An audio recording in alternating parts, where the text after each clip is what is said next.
Good evening, everyone. The regular meeting of the Bellflower City Council is called to order on Monday, March 13 at 7 p.m. We are opening the session on open session. There was no closed session for this evening. Roll call, please. Councilmember Sanchez, Here. Mayor Pro Tem Hamada, Councilmember Dutton, Here. Councilmember Coops, Here. Mayor Santinez. Here.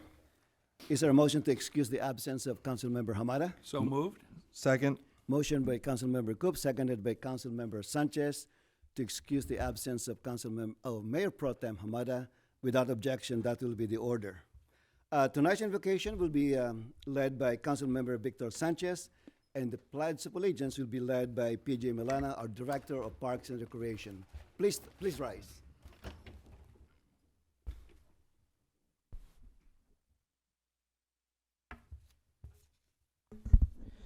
Dear Lord, we are thankful for this day that you have given us, for its blessings, its opportunities, its challenges.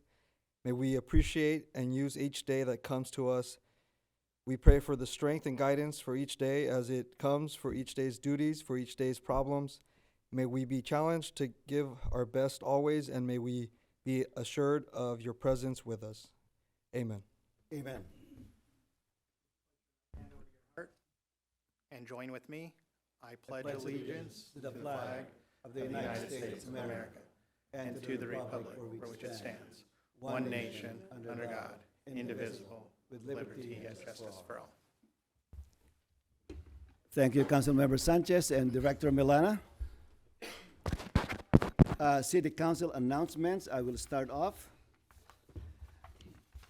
Bellflower business owners and operators have a special opportunity to participate with 37 Oaks, a commerce development company that helps product entrepreneurs scale and diversify through e-commerce, wholesale, storefronts, and pop-ups. The city has partnered with 37 Oaks to offer a 10-course certified program that is designed to help support our local product-based merchants. To qualify for this course, your business must be product-based, that is food, beverages, clothing, beauty, books, art, etc., and located in the city of Bellflower. You must have also a desire to grow into a brick and mortar store in the city and must have a minimum of 6 months of business operations. To apply, please apply by March 17 at www.37oaks.com/Bellflower. Councilmember Dunn.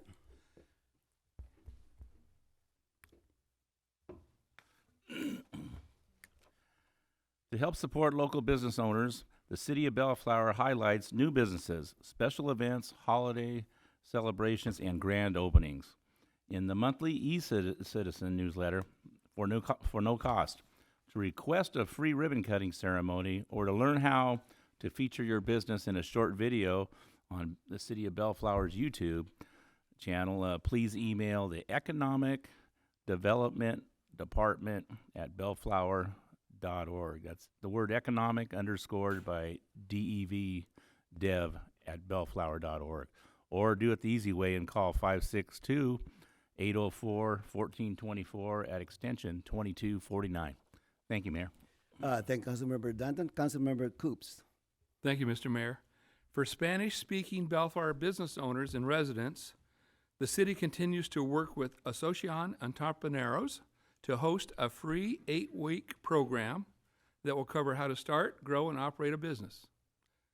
The spring 2023 course will be held in person with sessions every Thursday beginning on April 13 through June 1st here at Bellflower City Hall.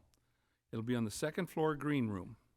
Registration is open and can be found on the city's website at www.bellflower.org. And I just wanted to mention the last graduating class, which occurred, about 2 months ago, wouldn't you say, Mr. Mayor? Yep. And Mr. Mayor, Sonny, and Councilmember Sanchez and I attended the graduation ceremonies, and it was very impressive. The Bristol Auditorium was almost filled to capacity with all the families that were supporting those that were graduating. And we have a great teacher, and she's well-known. And the people that have attended this have really improved their businesses. And I just can't speak more highly of what this is about in the city of Bellflower. Thank you, Mr. Mayor. Thank you, Councilmember Coops. Councilmember Sanchez. Thank you, Mr. Mayor. Good evening, Bellflower. The Fair Housing Foundation's poster contest is back. The contest is open to students in 4th through 8th grade with a chance to win one of 3 prizes. Students must create a poster on one-size paper with this year's theme, Fair Housing, My Right, and submit a picture in JPEG, PNG, or PDF format to cprado@fhfca.org. Again, that is cprado@fhfca.org. The poster submission deadline is Thursday, April 20th, 2023. For more information, please call 562-989-1206. Thank you, Mr. Mayor. Thank you, Councilmember Sanchez. Now moving on. Now we have a special presentation for this evening. Every 2 years, we conduct this resident satisfaction survey. Here tonight is to present that, Mr. Stewart. We have Richard Bernard from FM3. He's done the last he's done every survey since I've been here for a long time now. He knows the city inside and out, and he is well versed in the nuances of the way the surveys work in the city and where we currently stand, and I think you'll find tonight's presentation to be interesting. Good evening. I want to thank the mayor, council members, city staff for inviting me to present the results of your resident survey. So I'll just get right into it. We conducted this survey between January 4th and the 19th of this year. It was a dual mode survey, which means a random portion of the respondents conducted the survey on the phone and a random portion of the respondents conducted the survey online. We completed 514 interviews with registered voters in the city. And for questions asked of everyone, the margin of error is plus or minus 4.4. What's new this year is that the contact methods expanded to include text invitations. So for folks who we had their cell numbers, in some cases they were texted to and invited them to complete the survey online. These are a list of some of the other years we had conducted the resident survey. We've actually gone back farther, but there was no room on any of the graphs to put so much information. So we limited it to 2005 and on. 2018 was the last year we conducted the survey and the first year that we conducted it online as well as on the phone. And you may not remember, and some of you weren't here, but I'd mentioned that the methodology to do it online, sometimes we find people are a little bit more negative because they're not interacting with anyone, so they feel free rein to give negative responses. At the time in 2018, we had about 34% of the respondents completed online. This year we have close to 49%, so about half and half. And that's how the methodology is moving. Certain demographics are much more comfortable to conduct a survey online. Some are on the phone. And the city has always wanted to encourage everyone to respond, so we need to expand these methodologies, and that's why the results are the way they are. All right, so we'll start off. We began the survey by just getting a general feeling of the city of Bellflower as a place to live.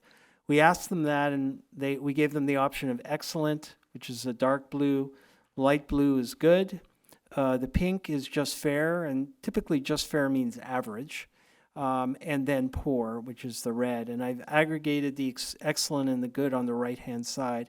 And you could see since 2018 there's a consistency. You have about 2/3 of the residents that say have a favorable opinion about Bellflower as a place to live, with about 29% saying it's average, but consistent with 2018, no changes there.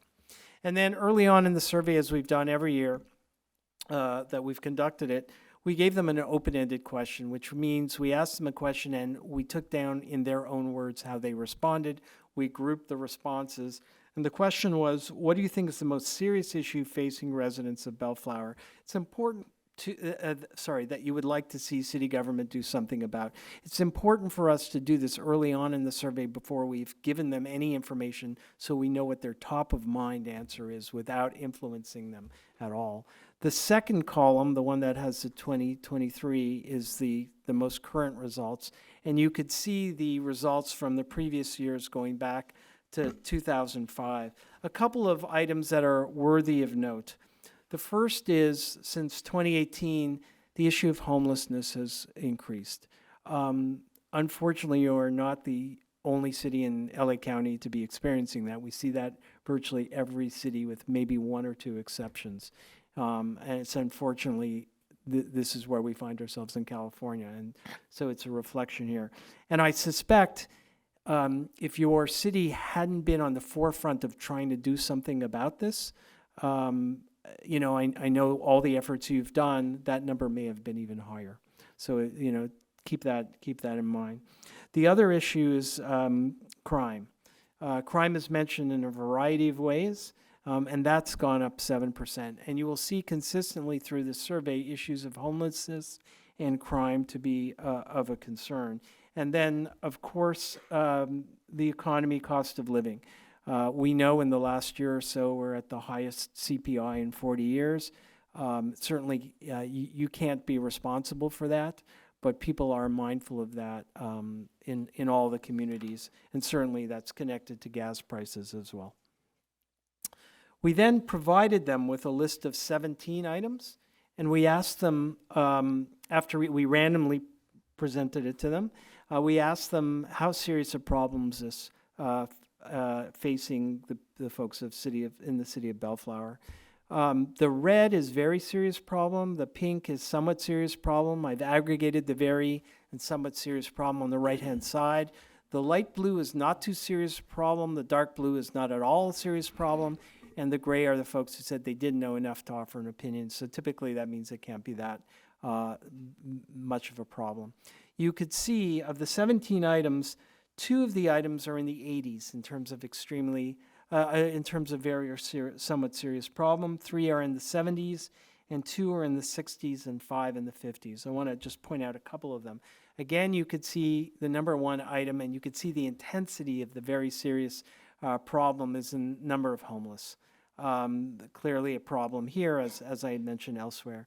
The lack of affordable housing is also a major problem, and certainly we see this again throughout California and certainly in Southern California. And I know that cities are trying to address the pressures on them from the state government in terms of their RENA numbers. And to some extent, this issue is reflected in these numbers. Followed by that is gangs and juvenile violence, drug usage and drug abuse, and speeding and unsafe driving. As we go down the list, a couple of things actually I want to mention, because I had visited you, I believe, a year ago, and there was talk of issues around vacancy. So we've put some items in here. The number of vacant buildings, which is at the bottom of this list, 59% said that was a very or somewhat serious problem, with only 21% saying it was a very serious problem. So I don't minimize it. Like, close to 60% is an issue, but comparatively to, let's say, number of homelessness, where that's 50%, you know, that's less than half in terms of the intensity. Something for you to be mindful of. And then 2 other items related are on the top of this slide: too many undeveloped and poorly maintained plots of land. There was about 57%, very serious, somewhat serious problem, and blight and abandoned buildings, 56%. The striking one for me was the bottom one, which is too much growth and development. In many cities, you see people complaining, you know, they're worried about growth and development because typically that means more traffic, more density, and all that. And yet that is the lowest of the 17 issues that we have asked about in this survey. Something for you to consider. I certainly know that you know, you're very strong, and I heard the announcements early about economic development, trying to build businesses, trying to provide services to the community, and clearly this is not a striking issue in terms of, it seems like they say, you know, smart growth, you know, go ahead and do something like that. Comparatively, again, We show the differences where we ask questions similarly in other years. The second column, which is 2023, are the numbers that you just saw. And again, you could see homelessness, lack of affordable housing. And then the last column are the changes since 2018. Now, I'm sure I don't have to remind you all the things that have happened since 2018. We just had a simple pandemic. The cost of living is at a 40-year high. There's always this fear of recession. A couple of serious problems have arisen since 2018 that you should be mindful of, and I'll just quickly go through it. The quality of Bellflower's basic city services, that has become 19% increase in terms of extremely very serious problem. There, you'll see in a moment that the satisfaction numbers for the individual services are actually pretty good. And so I'm trying to struggle between the inconsistency here. And I kind of use the analogy when you ask people, do you like Congress, the U.S. Congress, they say, no, kick all the bums out. But then when you say, would you vote for your congressperson, they say, oh, yeah, definitely, I like that person. So when you'll see in a moment, the individual services score pretty well. But as a collective, there's a concern about the basic city services relative to other years. Other issues that have increased in terms of seriousness is lack of affordable housing. We see this everywhere. The lack of public transportation. And I'm wondering, given the price of gas at the moment and even just a few months ago, when people are trying to find alternative sources to just driving, it may be that there's an interest in public transit in a way there hadn't been in previous years that we did the surveys. Gangs and juvenile violence is up. The amount of taxes people have to pay for city services. Now, taxes are up in a lot of places. We know since 2016 there was a parcel tax in the county. Metro passed another tax. Measure W was in 2018. People don't necessarily know what level of government is instituting the taxes. They're just mindful that there are taxes. And so sometimes the local community get clobbered with that question because they think, well, if I'm paying taxes, it must go to local folks. So something to be mindful as well about that. And then the inefficiency in city government, that concern has increased 8 points. Though what's interesting is you'll see in a moment that the issue of financing and how you're dealing with finances has gone up in satisfaction. So there's really interesting nuances here. And finally, lack of park space in the city, 7% increase from 2018 in terms of concern. All right, impressions of city government. As we've done in other years, we basically wanted to get a job performance rating of the government overall, city council, and then some departments. So the first one is Bellflower city government in general. Here you're pretty much as a collective about where you've been over the years. Given the margin of error, it's extremely close. There's really not much change. What's interesting is most of these job performance ratings are consistent certainly across 2018, but in some cases even longer. The Bellflower City Council, 41% give you an excellent or good rating. A third give you a fair, which is about average rating. Very few people give you a poor rating, only 8%, and that's consistent pretty much statistically across the board. Where the numbers are sitting, you have almost 2 in 10 saying they don't know enough about you. And that's pretty consistent with other cities in terms of their awareness of their city council. Bellflower Public Works Department, consistent in terms of its excellent and good rating at 56% and received the highest of all the ratings that we asked. The Sheriff's Department is at 54%. There is a consistent with 2018, but I am mindful of the fact, given the circumstances in Minneapolis with George Floyd, there has in some communities been a decline in their feeling and sentiments about police. We've done analyses in your city. People have much more positive feelings about the sheriffs in your city than they do about sheriffs nationally, and that's in previous surveys that we conducted on behalf of your city. Bellflower Planning Department, approximately the same As 2018, 42% excellent or good. This is the first year we tested the Bellflower Community Service Officers. And what we did is we took a random half the sample, and it just said, tell us the job performance for Bellflower Community Service Officers. There, 44% gave it an excellent or good, with 18% saying they didn't know enough to offer an opinion. When we gave them some information about what the officers do, the Bellflower Community Service Officers do, their excellent or good rating went up. And so when talking about those officers and the kinds of things, we recommend that you include some kind of description so people actually know what they are. You're not the only community to have that, but most communities don't. And so it really makes a difference in terms of people's feelings about those officers. Now I want to move to testing. We tested a number of your city services specifically. We didn't do this question in 2018. We took a breather on it because we had other questions, particularly around homelessness, that you folks wanted to test. So we tested 16 items. Again, we randomly asked, and we basically asked them, we gave them a list of services, and we said on a scale of 1 to 10, where 1 is not at all important and 10 is very important, how important is this service to you personally? And you could see the average or mean scores, remember it would range from 1 to 10, are very high. It tells me that the services you provide are very much valued in the community. They're important. And you could see that the folks who said 8, 9, and 10, which is the highest percentage, the very important, they're quite high through most of the items. The lowest item is the regulations of street vendors and people selling things from their car. Though even that is higher than the midpoint of that scale of 5.5. If you do a comparison to 2016, so that's a very long period of time, there's really not much difference in terms of level of importance. The only one sort of that kind of sticks out is the sewer and storm drain maintenance. I looked at the weather in 2016 when we conducted the survey, and then we know in January of 2023 it was a pretty rainy season.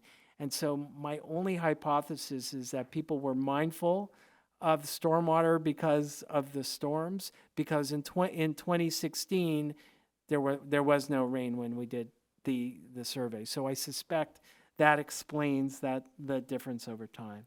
We're now going to go to the satisfaction ratings of the various services, and I'll show you the 16 that we asked in a moment. But overall, we said, how would you rate the overall job being done by Bellflower City Government in providing services to Bellflower residents and businesses? So your job performance rating as a government overall. You have 1 in every 2 saying an excellent or good. I will tell you that over the last few years, people are very reticent to use the word excellent and government in the same sentence. It's not, I can't really attribute it to you, it's just a thing. So if it's 11%, I think it's good that you've got 1 and 2 having favorable views. A third just said fair, which is about average, and you only have 6% that say poor. If you do a comparison to previous years, you could see there is a fairly strong consistency, certainly back to 2016. So not much has changed there. Then we asked those same 16 services that I mentioned in terms of importance. And there we had a rating of a scale of 1 to 10, where 1 was not at all satisfied and 10 is very satisfied. And we asked them, how satisfied are you about these particular services? I'll remind you, a midpoint from 1 to 10 is 5.5. Everything is above the midpoint, so that's obviously a good thing. These numbers are lower than the importance scores, but I can tell you, I've been doing this for 20 years, I've never seen in any city satisfaction numbers that were higher than importance. It's always been that way. It's been true with all your surveys and every single survey I've ever done where we've done this particular kind of analysis. Among the items that are highest scoring are your special events. People love your special events. What you'll see, what you may recall, and what you'll see in a moment, is that it's one of the least important services. I mean, compare it to police, compare it, to trash pickup. It's always going to score lower, but they're satisfied with the celebrations you have for residents in the city. Pickup of garbage, yard waste, and recyclables, always high. It's no difference in your city. Maintenance of public parks, tree trimming, a lot of very high scores on a lot of these particular items. And then if you look at comparison, again, the second column is the 2023. I just showed you the average or the mean scores. If you compare it in the last column to 2018 numbers, you could see a couple of them kind of stand out. Even though special events and the garbage pickup are your highest ranking ones, they've dropped a little bit by 0.5, but still, very, very, very strong. The ones that scored higher than in 2018 that are notable are the management of city government finances. To me, that's shocking, not because of your city, but because people don't feel like they generally don't feel good about how government spends their money, and yet your numbers are up, which I think is really a testament to your city's efforts to be, transparent. So I think that's a good finding here, certainly. And programs to retain and expand and attract business in Bellflower. And we saw that as evident tonight. It was a big theme in the announcements that you gave. So that seems to be very consistent. So what did I do? I took all the mean scores of all the 16 items on importance, and I put them in this chart. And that 8.09 on the x-axis, and for folks who never took my stats course, who hate stats, I'll make it very simple in a moment. But for those who like this, the 8.09 is the mean of all the means for the importance score. And the 7.05 on the y-axis for satisfaction is the mean of all the means of the satisfaction. So when I look at this analysis, and now it's plain English, no stats. When I look at this analysis, if you look at the top right quadrant, the top right where it says high importance, high in satisfaction, maintenance of public parks, pickup of garbage, yard waste, and recyclable, enforcement of health and safety codes for buildings, and sewer and storm drain maintenance, all of them are high in importance comparatively and high in satisfaction. You are making your mark there. What they expect, you're right on. Now, go to the bottom right. There, it's high in importance but low in satisfaction. And these are the challenges that they've identified. Removal of graffiti, maintenance of local roads and sidewalks, management of city government finances. Even though you're up from previous years, the issue of importance relative to satisfaction, there's still work to be done. Police protection in your neighborhood, we've certainly seen, and you'll see more, the issue of concern about crime. Neighborhood cleanup programs, programs to retain and expand and attract businesses in Bellflower. You're working hard at it. They've recognized that work. There's more to be done, and providing after-school activities for young people. If you look at the top left quadrant, those are things that are low importance but high in satisfaction. These are the things, I don't like to say you're overperforming, but you're exceeding their expectations. And that is landscaping on street medians and other public areas, tree trimming, and the special events. So let's move to public safety, which is typically a very high percentage of the general fund in any city, and your city is no exception. We asked, thinking about the last 5 years, do you think crime in your neighborhood has increased, stayed the same, or decreased? Almost 1 in every 2 said it has increased. That this is something that I would encourage the city to be mindful of. 4 in 10 said stayed the same, and 7% said decreased. If again we do a comparative across years, you'll notice the second column is 2023, the third column is 2018, and you'll notice the total increase went from 39% in 2018 to 48% in 2023. So that's an increase of 9 percentage points. So crime is clearly a concern in your community. And then we asked in an open-ended question, what would you say is the most serious public safety problem in your neighborhood? So we took all their answers, we grouped them together, and again, the second column is the 2023 numbers. There, the number one item, this was again verbal, we didn't give them choices, was homelessness at 19%, followed by speeding and unsafe driving at 13%. The one I want to identify as one of the largest increases is the crime in general. You'll notice it's the fourth one down. It was at 11% this year and 5% in 2018. So again, that theme of crime is clearly apparent in their own words. As we did in 2018, the city was interested in asking a little bit more about homelessness, specifically some policies that you may or may not want to consider moving forward. We wanted to get a sense of whether your residents supported or opposed some of these different homeless policies that may help address issues related to homelessness. So we tested some services and some programs. The ones that scored, they all scored high. The dark blue is strongly support. The light blue is somewhat support. I've aggregated the total support on the right-hand side. The pink is somewhat opposed. The strongly opposed is red, and the gray is they don't know. Establishing a mental health evaluation team consisting of a trained sheriff officer and a licensed mental health professional interacting with people who are experiencing homelessness or at risk of becoming homelessness scores pretty much off the charts, one of the strongest things in your whole survey. This, again, is not unique to your city. I see this time and time again. Residents in a variety of cities in LA County really like that combination of trained sheriffs, in your case, as well as the licensed mental health professional working as a team together. Just a generic increasing in number of homeless prevention programs, 88%, and then establishing a behavioral health crisis response team. In this case, it's of unarmed health professionals to serve as emergency first responders instead of sheriffs to address mental health and substance abuse emergency.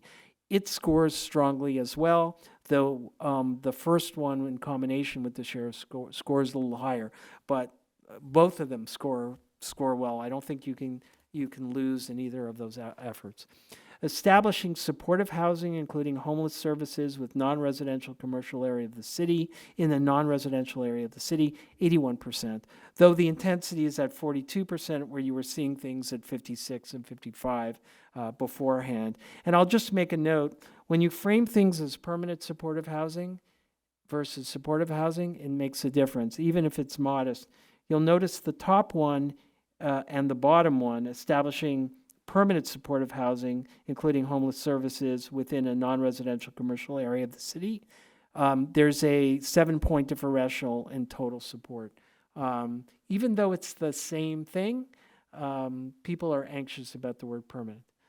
So just a friendly word choice reminder.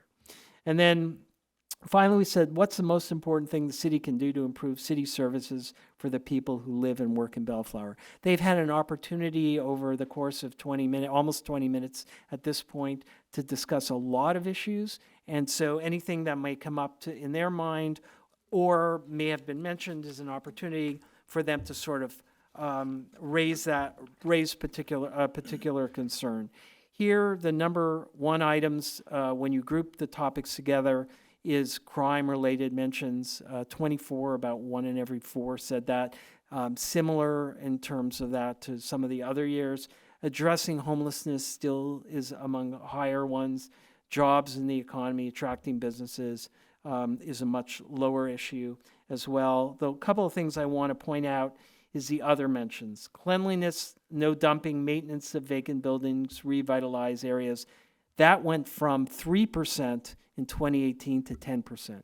And this is what I think you were starting to get at the issue of the vacancy, right? And the question is how best to do it.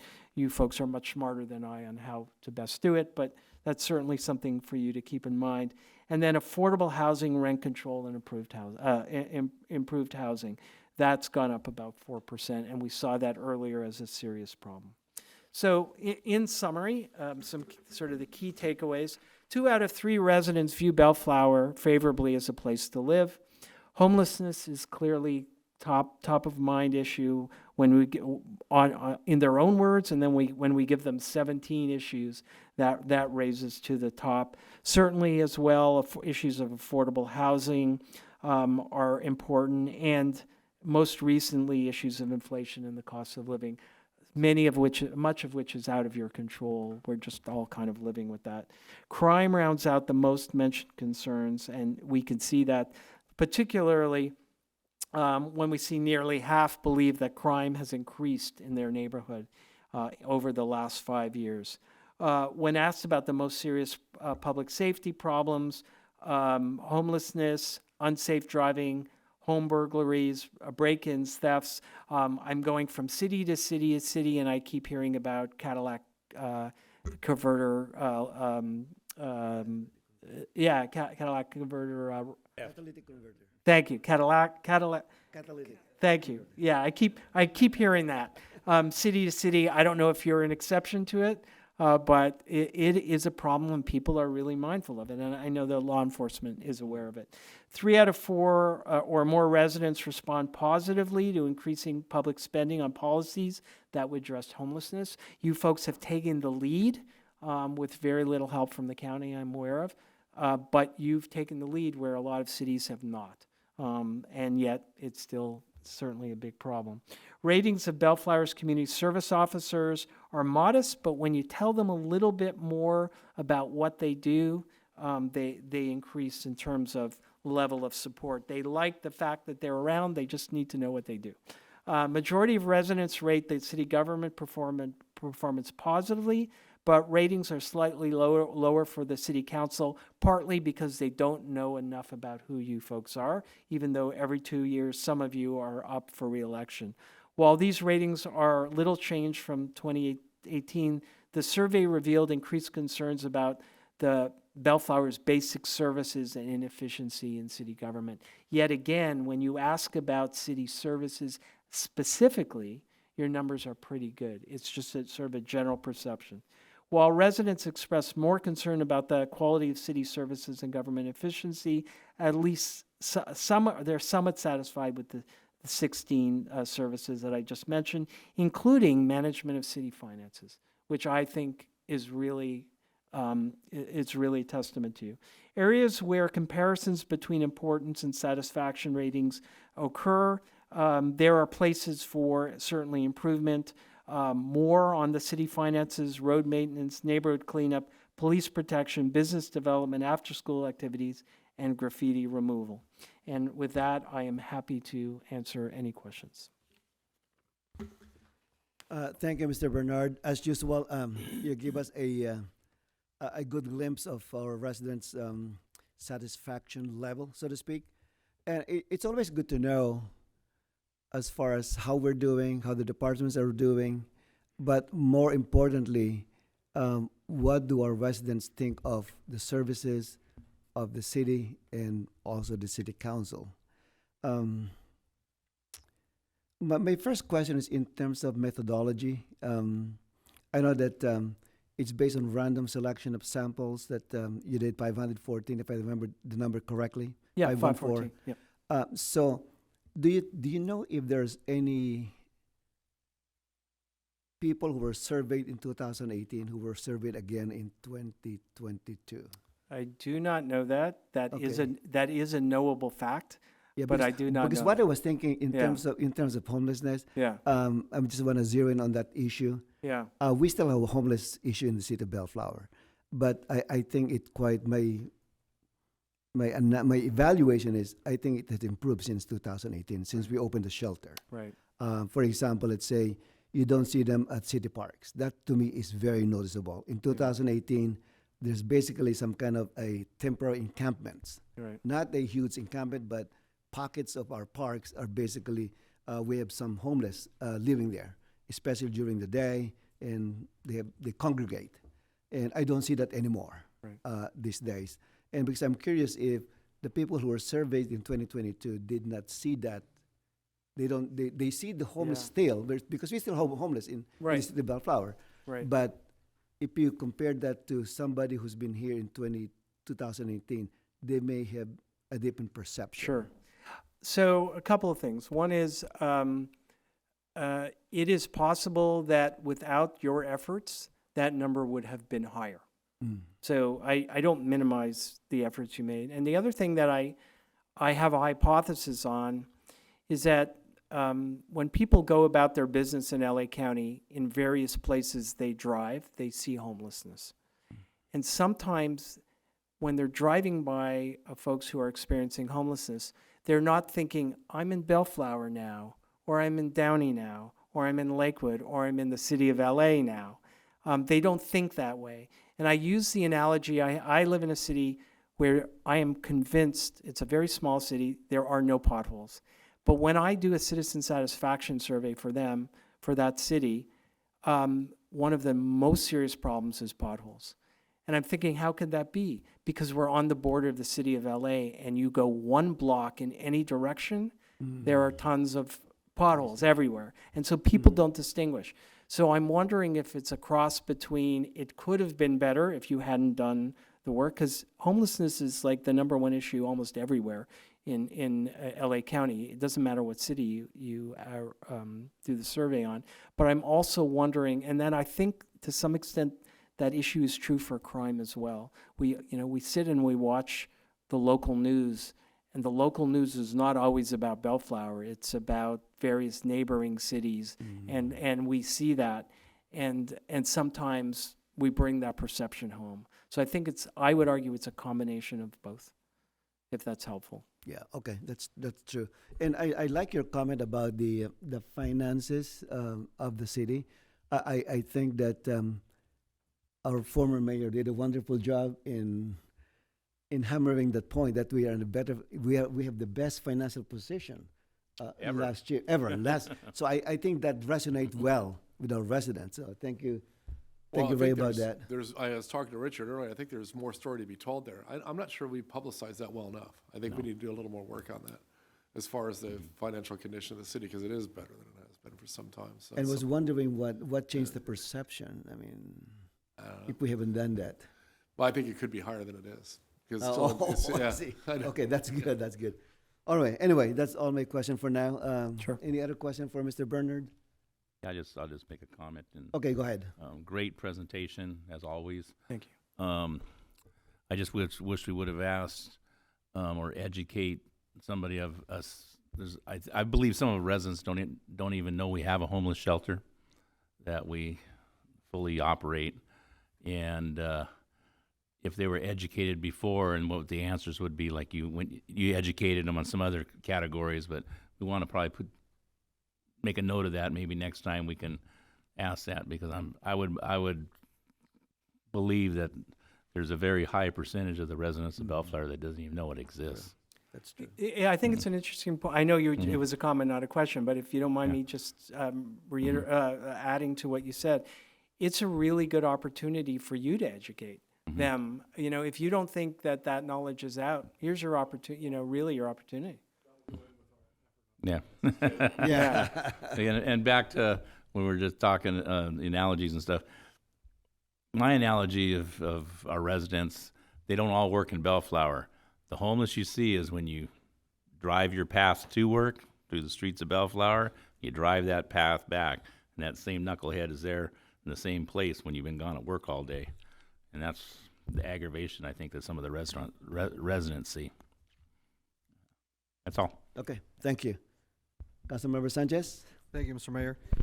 First off, great presentation. I thank you for your work on this.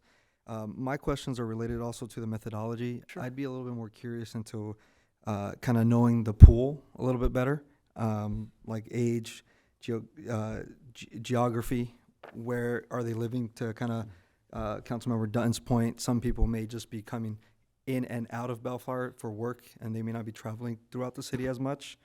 And then I'm also interested in more like family size, household type. Are they parents? Are they single? Are they senior? I don't know if that's data that we would be able to get. But also like the number of years living in Bellflower. Did they just move in? Have they been living here for 5 years, 10 years? I think that would kind of help resonate or help us better understand, a little bit better? I have much of that information, and I'm happy to share it. Perfect. I may not go in quite the order you asked, And that's so okay. I apologize. I have to do a quick count. Maybe I'll make it easier for myself. So 19% were over the age, were 65 and older. And we have 24% were 50 to 64. And then the balance were under 50.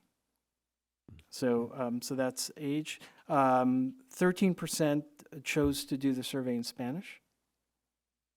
By gender, we have about 54% who were female, 45% male, and 1% identified as non-binary. In terms of race and ethnicity, 45%, these are all self-identified. 45% self-identified as Hispanic or Latino. 10% is African American, 10% is Asian, 28% is white. 2% identified as some other group or identification, and maybe someone who identifies as being of mixed race.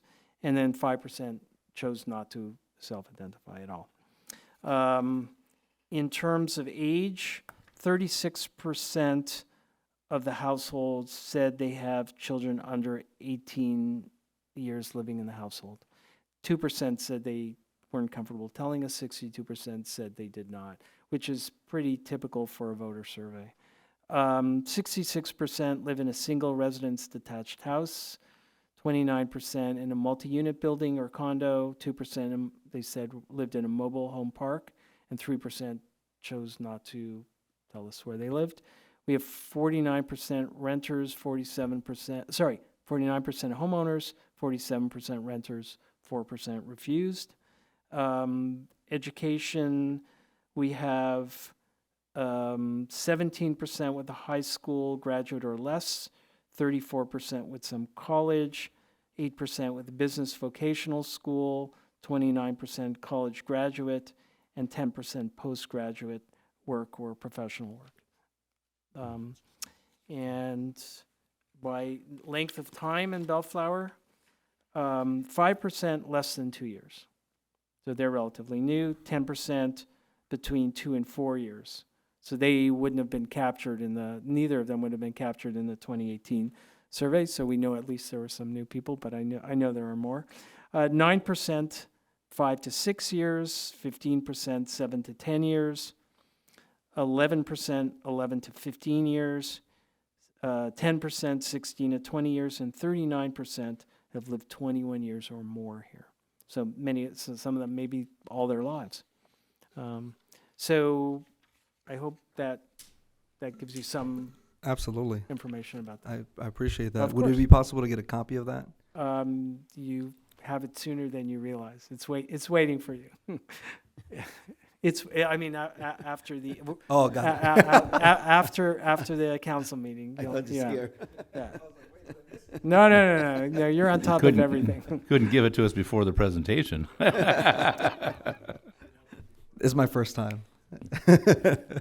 Thank you. My pleasure. Thank you, Mr. Mayor. All right, thank you. Councilmember Coops. Yes, thank you, Mr. Mayor. Mr. Bernard, so as you compare our city of 80,000 population, and I'm sure you have evaluations of equivalent sized cities, would you put us in the median, above, below? Would you want to live in this town yourself? How do you look at it? Well, you're my favorite client, so it's a tough. Yeah. You're my Maybe longest. your only client. I don't know. You are not, but you are my longest client. All right. Well, they can get product for that. Okay. But you understand what I'm saying? I do We're understand. getting our understand. grades here, and I want to Yeah. know how the other pupils are doing. Yeah. It's a great question. It's kind of. Well, I never like to throw any of my other clients under the bus. Well, you don't have to mention any names. Okay, that's fair. I think you're middling. I think you're middle. There are certain things, as just in my observation, I think in many ways you're forward thinking in ways that other cities aren't. And I use the homeless addressing homelessness issue as a really excellent example. Without naming names, there are clients that just don't do anything. And you folks are on the lead, in that particular area. We're really not getting credit for that, are we?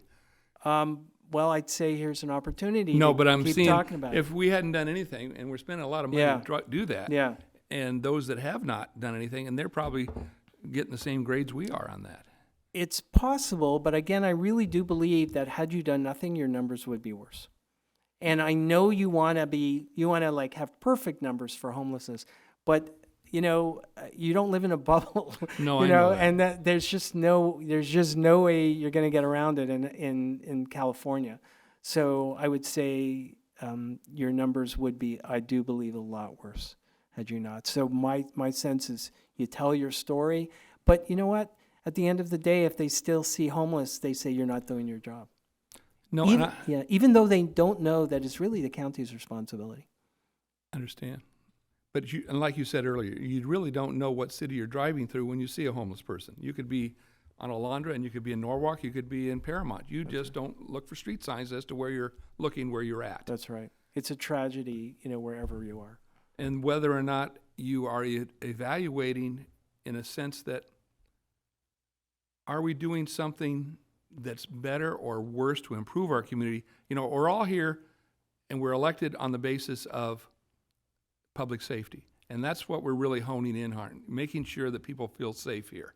Because the rest is just nonsense unless they feel safe here.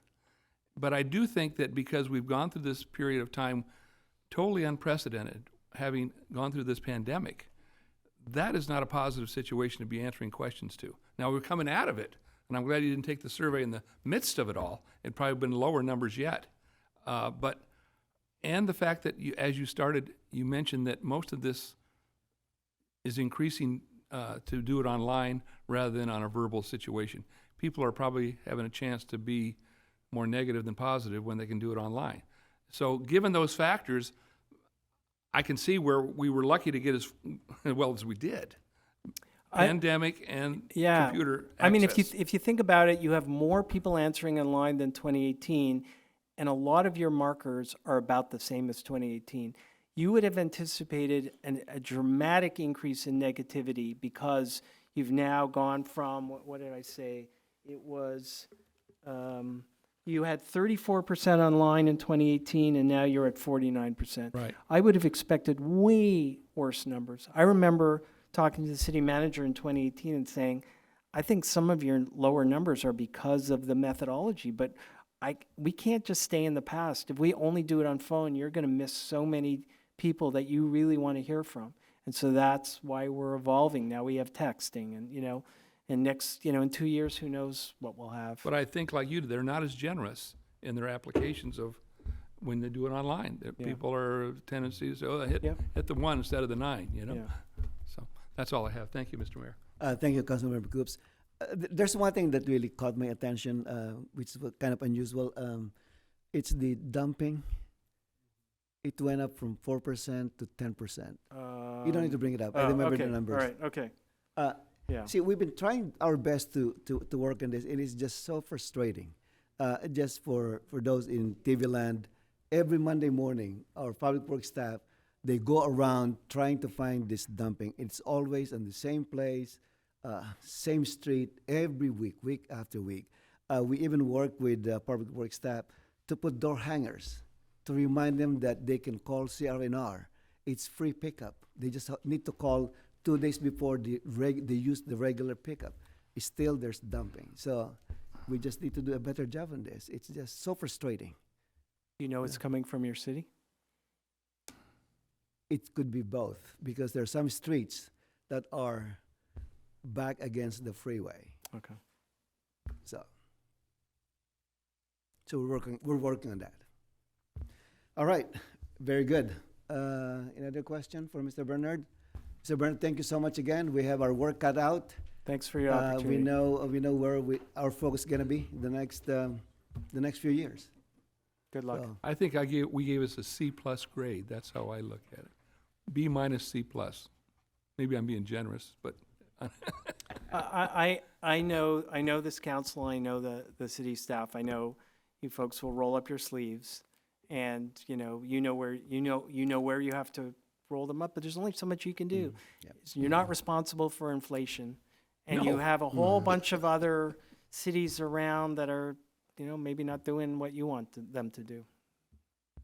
Thank you for the opportunity. All right, thank you so much. All right, next item, Mr. Stewart, item 10. Yeah, this is the time set aside for the public to address city council matters not listed on the agenda. Anyone wishing to address city council should come to the podium, be recognized by the mayor, and state your name for the record. If you wish to address the city council on an agenda item, you may do so by approaching the podium as we review that particular item. You'll be given 3 minutes to address the city council. All right, if you'd like to speak, please sign in, state your name for the record, and then speak direct to the microphone.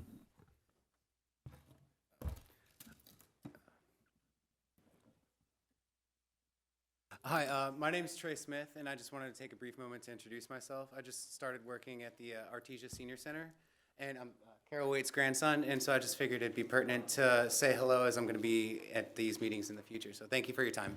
You're always welcome. Thank you. Thank you, Trey.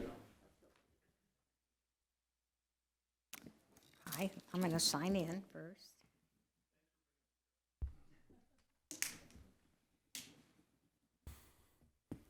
Hi, I'd like to address one of the issues discussed in that presentation.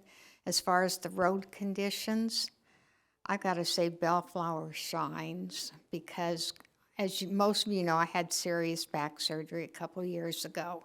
And I'd be riding around in the car with my fiance, and we'd be in some of the surrounding cities, and we're hitting potholes. My back's killing me, and I'm in agony. And he would invariably say, hang on, we're almost back in Bellflower, knowing that once we got here, the streets were smooth, and they are. They're great. So I just wanted to let you know that I think people are underestimating. Let them do what I went through, and they'll really appreciate Bellflower roads. All right, thanks, Cheryl. Appreciate your comment. Please come more often and speak more often.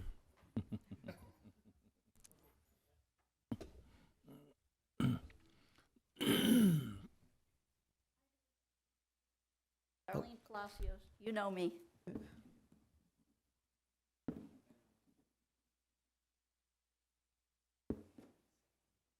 I give you a B+. Oh, And you're right, that we don't give out A's. You know what? I'm still waiting on what's going to happen on the crosswalk, the flashing lights or the flashing light bar. But I did want to talk about the dispensary, the marijuana dispensary on the corner, because one of the contingencies I kind of talked to you about was that the parking was limited, and now they have a sign up there that says, do not park here if you're for the dispensary. So apparently they have a parking problem. Not apparently, they have a parking problem. I witnessed it. So they're short on parking, and one of the contingencies was the parking thing. And the reason I was a little late to the meeting was the dispensary's way down there on my block, and I live on this side, and there's trash in the middle of the street. So I said, I tested it. Is it glass or what is it? It's things they throw out of the dispensary. They leave from the dispensary with their items and their products, and then they throw them out the window. And this is a constant thing. So from there to there, it is like a 2-block long because of the commercial area in the middle. So they're taking their stuff out of the bag and throwing it out. I think you know where I'm going with that. Anyway, this, as the talk was going on, one of the things that struck me, I go to a wonderful church. They provided a lot of training, and I took every training they offered, and I did take training in human trafficking. I did not volunteer for that duty. I do domestic violence, homelessness, and mental illness, but I thought, this is too sad for me to take up. But I have personally experienced in the last 2 years 3 incidents of human trafficking, and I did call the hotline and reported the phone number for the pickup this little girl gives me. She says, can I use your phone? I said, no, but I'd be happy to dial whatever you want. She calls for pickup. I run inside. I call the human trafficking hotline, and within minutes, these guys were on the corner, but we couldn't find her. You know what I mean? But I do believe she was being human trafficked. She didn't understand why people were speaking Spanish here. She was as white as a sheet. You know, she wasn't, I talked to her. At first, I thought she looked like an adult, but when I got to talking to her, and I did stop her to talk to her, because I'm like, what, this doesn't look right. Looks like human trafficking bait. And another incident, I just couldn't get the license plate. But I do believe 3 times within the last 2 years, I've experienced human trafficking on our streets.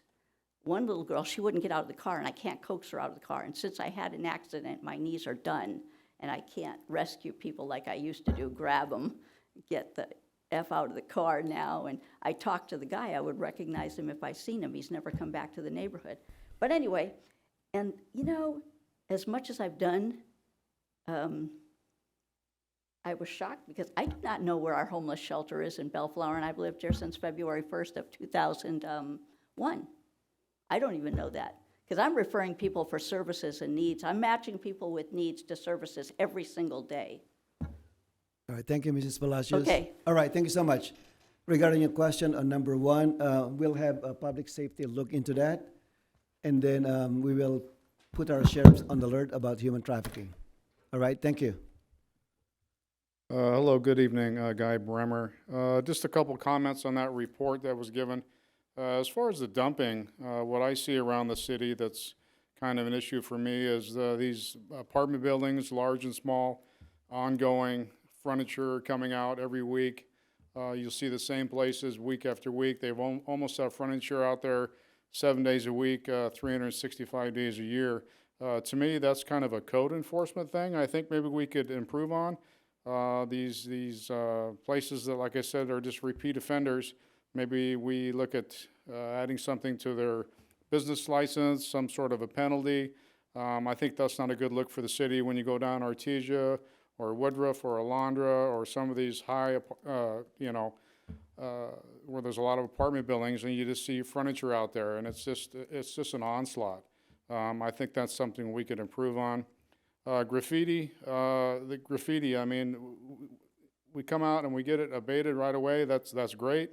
It's a good job on that, but it seems like we need to be a little more proactive than reactive, and get rid of the graffiti before it gets there. I've walked up on guys graffitiing right in broad daylight. There's no fear. They come up, they got a backpack, they take their time, they put up a big old mural. They step back, they take some pictures, and they go to the next area. And then I'll go through that same area, that'll be gone the next day, and then there's some more stuff up. As a taxpayer, I just see a lot of our resources going for just painting the same wall over and over and over and over. And it seems like we could be more proactive there, and try to get that figured out. Thirdly, the homeless shelter.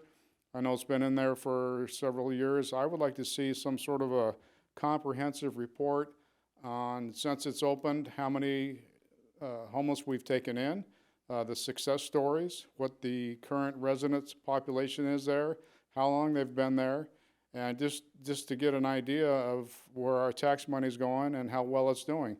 That's a hot button issue for everybody, and as a taxpayer, I'd like to see how our tax dollars are being spent. Thank you. All right, thank you. Mr. Stewart, when was the last time CityNet made a report here for the homeless shelter? We're due for another, and we're going to have one. We need to have a discussion on the homeless shelter anyway prior to the budget session, so I'm expecting we'll do this in April sometime. Okay. So Yeah, next month yeah. we get another report. All right, anyone else? All right, there being none, we'll move on to the next item. There's no public hearing for tonight. There are no ordinances and resolutions for consideration. So we're moving to item 13A. Mr. Stewart. Yeah, this is consideration possible action to seek direction on current code enforcement procedures, current Southwest Patrol deployment, and potential hiring a part-time sheriff's liaison position. And Mr. Hockman has a report. And this is a follow-up to a previous discussion about a month and a half ago, and some additional information we want to present to the council. Good evening, Mr. Mayor, members of the council. This item, or these items, a little bit of a hodgepodge, but in the interest of efficiency, we thought we'd just go through them all and do it all at once. Recall, as it relates to code enforcement, several months ago, you'd asked, since it moved over to public safety, asked to get a checkup on it and see how it's been going. So that's what I'm here to do initially, and then some feedback on if you're looking like you want to see some changes or priority changes. Certainly I'll be taking notes on that. The second item had to do with the extra enhancement of Southwest Patrol that we did in the middle of the night patrols that were in the commercial areas and some of the residential areas. And I provided a little feedback on how that's going. And then the third item was an item where potentially hiring someone to do some oversight of sheriff's patrols, which we've done some in the past, is an item for your consideration. So I'll just go through the entire staff report fairly quickly, and then we can take it where you want to take it. The biggest change that we noticed when code enforcement moved over was we got less Christmas cookies delivered to the substation. It's not exactly the happiest of programs, I would say, and so we're all dealing with that shock and horror. But honestly, we collectively have really thought it's going well, actually better than I expected, in the sense that I know it was council's direction to take code enforcement and try to be moving it a little more quickly and applying it more broadly to the community, especially as it relates to how neighborhoods look from the street as you're driving by. And those are easier cases to deal with generally. And what's happened is with the community service officers that we have, we've been able to broaden their scope as they're out in the field and handle some of those cases in terms of making the report or doing the follow-up report, being mindful of those issues. And so now you've just multiplied your force. We've got a dozen more people as they're out doing their pre-existing duties, now broadening their view and trying to enhance the code enforcement division now that we're all one department. And that's been very healthy.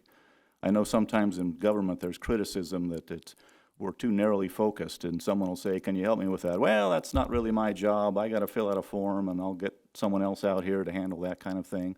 Well, in public safety now we're trying to push back against that, and we're now working together in a more broad scale. And I think that's been great, and partly because the folks there were already a little bit enforcement minded, so this is just another version of what they're doing. So it dovetailed well. And I've talked to a number of people that had no reason to say one way or another how they thought it was going, and they consistently were saying that they thought it was going well. So we're looking to continue to change, as I indicated in the staff report, more cross-training. We're going to be rolling out, I think you've seen yellow tags of code and violations that are, again, the lightweight kinds of violations, overgrown vegetation, trash cans left out. And by filling out the tag and putting it on the various doorknobs or trash cans, we've started the clock. And already, a week later, we're already taking it to the next step. And so these will be rolling out. They just started last week, and we'll be doing more of that. And I think that's, again, keep people mindful that we're looking and we'd like things to look nice. And again, most of these are very easy fixes, so it shouldn't be so detrimental to see a tag when their grass is, 12 inches high or what have you. You can see on the staff report the number of cases that have been opened and closed in a comparable period to the last year. And we're going to continue to work with that. We're doubling the open cases. We've got a significantly higher percentage of admin sites that we're issuing, be it vendors or others that don't seem to heed the process and respond to that. So we'll continue with that. I think you'll find that anyone calling or coming by to deal with a code enforcement issue, they always have somebody at the substation answering the phone. They always have somebody to greet them in the lobby. And so that's been positive, so that we can address their needs and deal with their complaints more readily.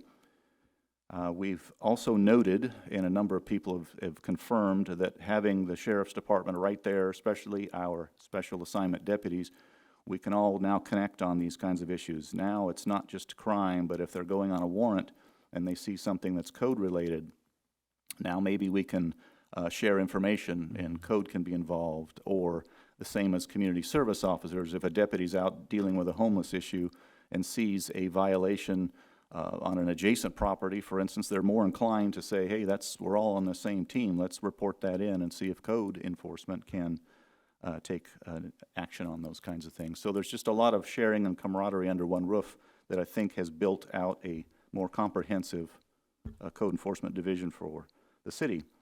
And as I indicated in conclusion of that item, we're still looking to be growing and changing. We've got further cross-training to do. We are going to move out these door hangers, as I mentioned, to try to be more efficient. When you're already out in the field and it just takes a couple of minutes, why not initiate a notice right there instead of coming back, putting a letter together in the mail, and then days later it's arriving over there? Let's just get it started. We're looking at some program management software to see if what we're using is still sufficiently modern. And again, emphasizing, especially with our code enforcement, new cross-trained community service officers in code enforcement, looking to improve the city by the street view and some of those issues that as you drive by, you wish somebody would do something about, and we're trying to do that. The second item, Southwest Patrol, is it's been a few months of that, and as I say, the main issue was adding patrols at night to deal with issues that are less likely, that are more likely to be dealt with during the day when our special assignment deputies are working and public safety is more on duty. And so these would be the lighter weight issues, I'll call them.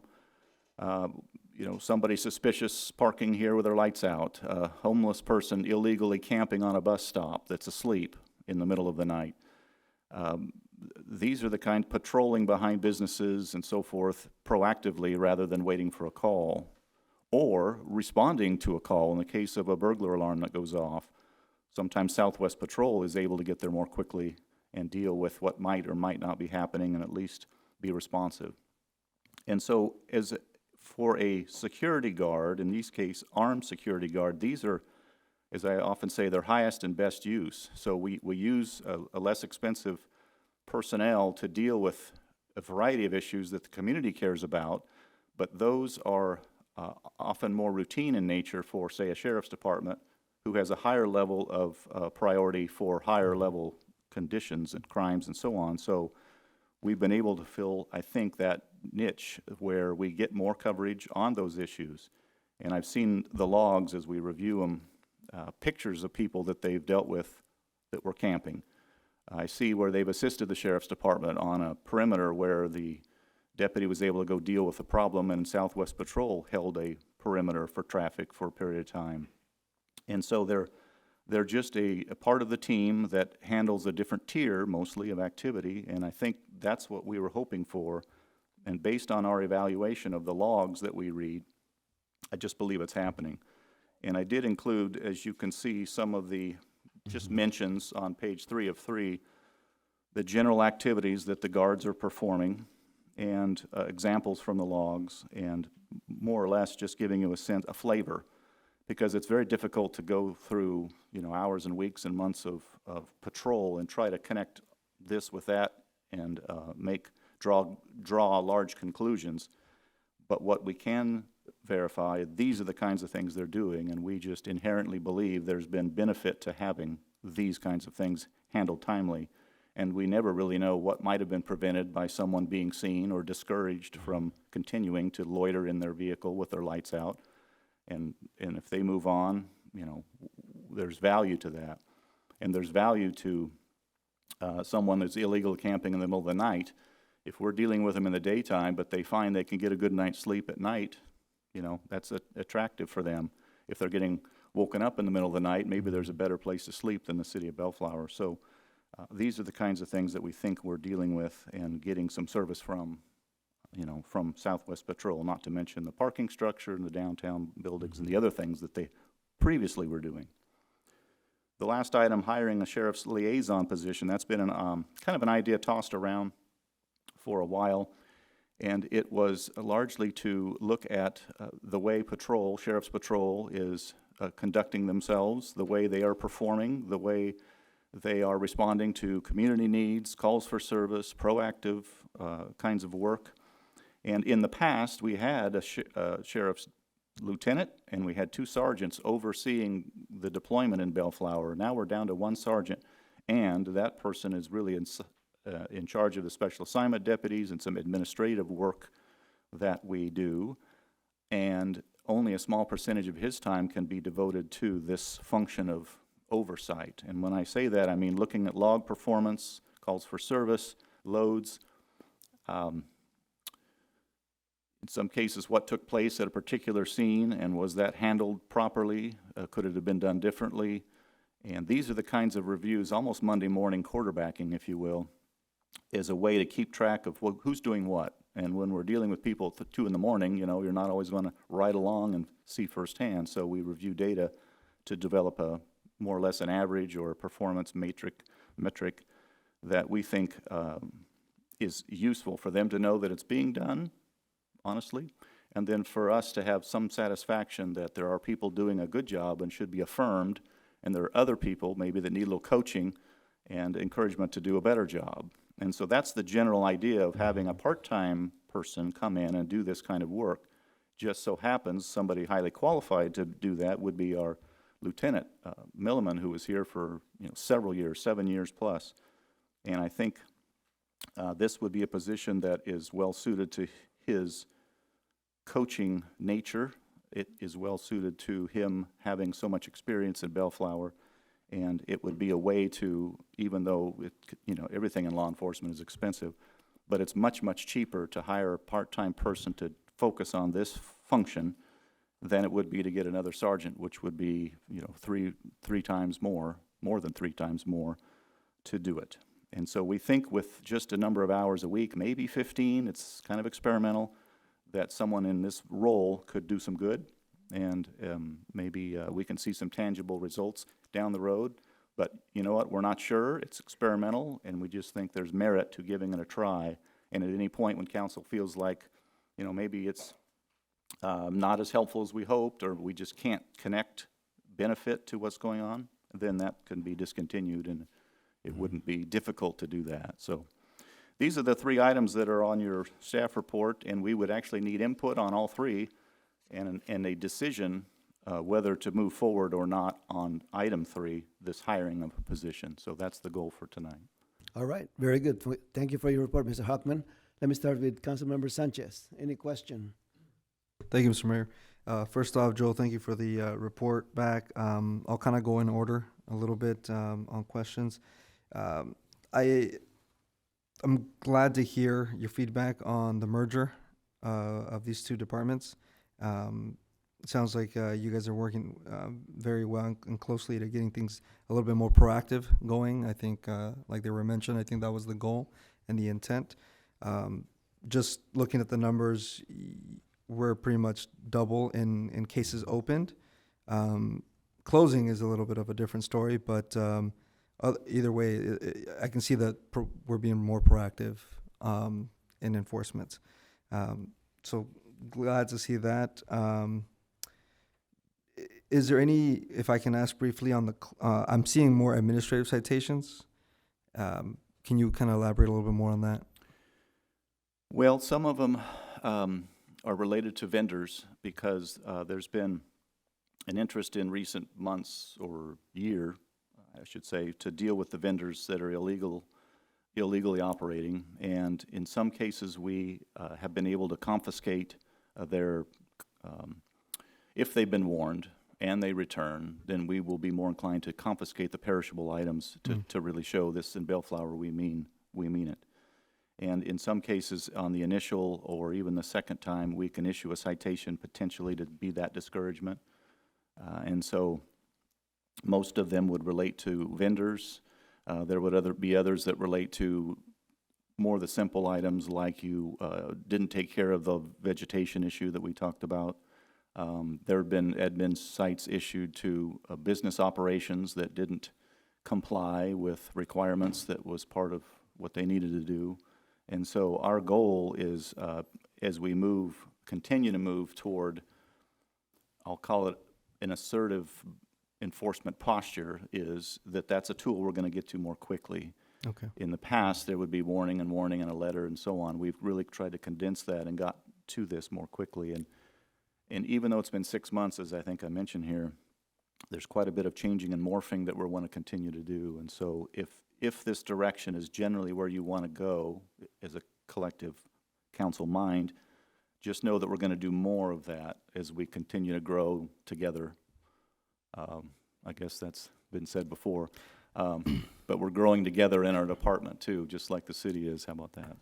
And kind of to talk a little bit about the survey and some of the feedback we got from public comments regarding bulky items. We currently, I remember growing up here, I remember when we would, you could get a fine if there were bulky items in your front lawn. We don't do that anymore, right? That's no longer the case.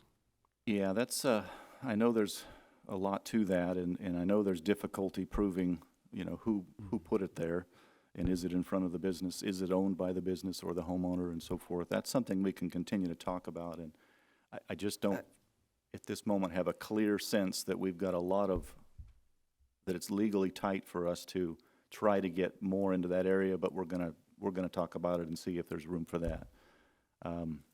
It's a tricky one. Yeah, absolutely. know. I think I'll take the moment to just say that I kind of be interested in seeing something towards not single-family residential, but maybe towards the apartment complexes that were mentioned. I think those are very much a big problem, and so I'm just throwing it out there that I'd be open to doing something along the lines of that. Okay, item number 2, Southwest Patrol. Thank you for the report back and the general activities.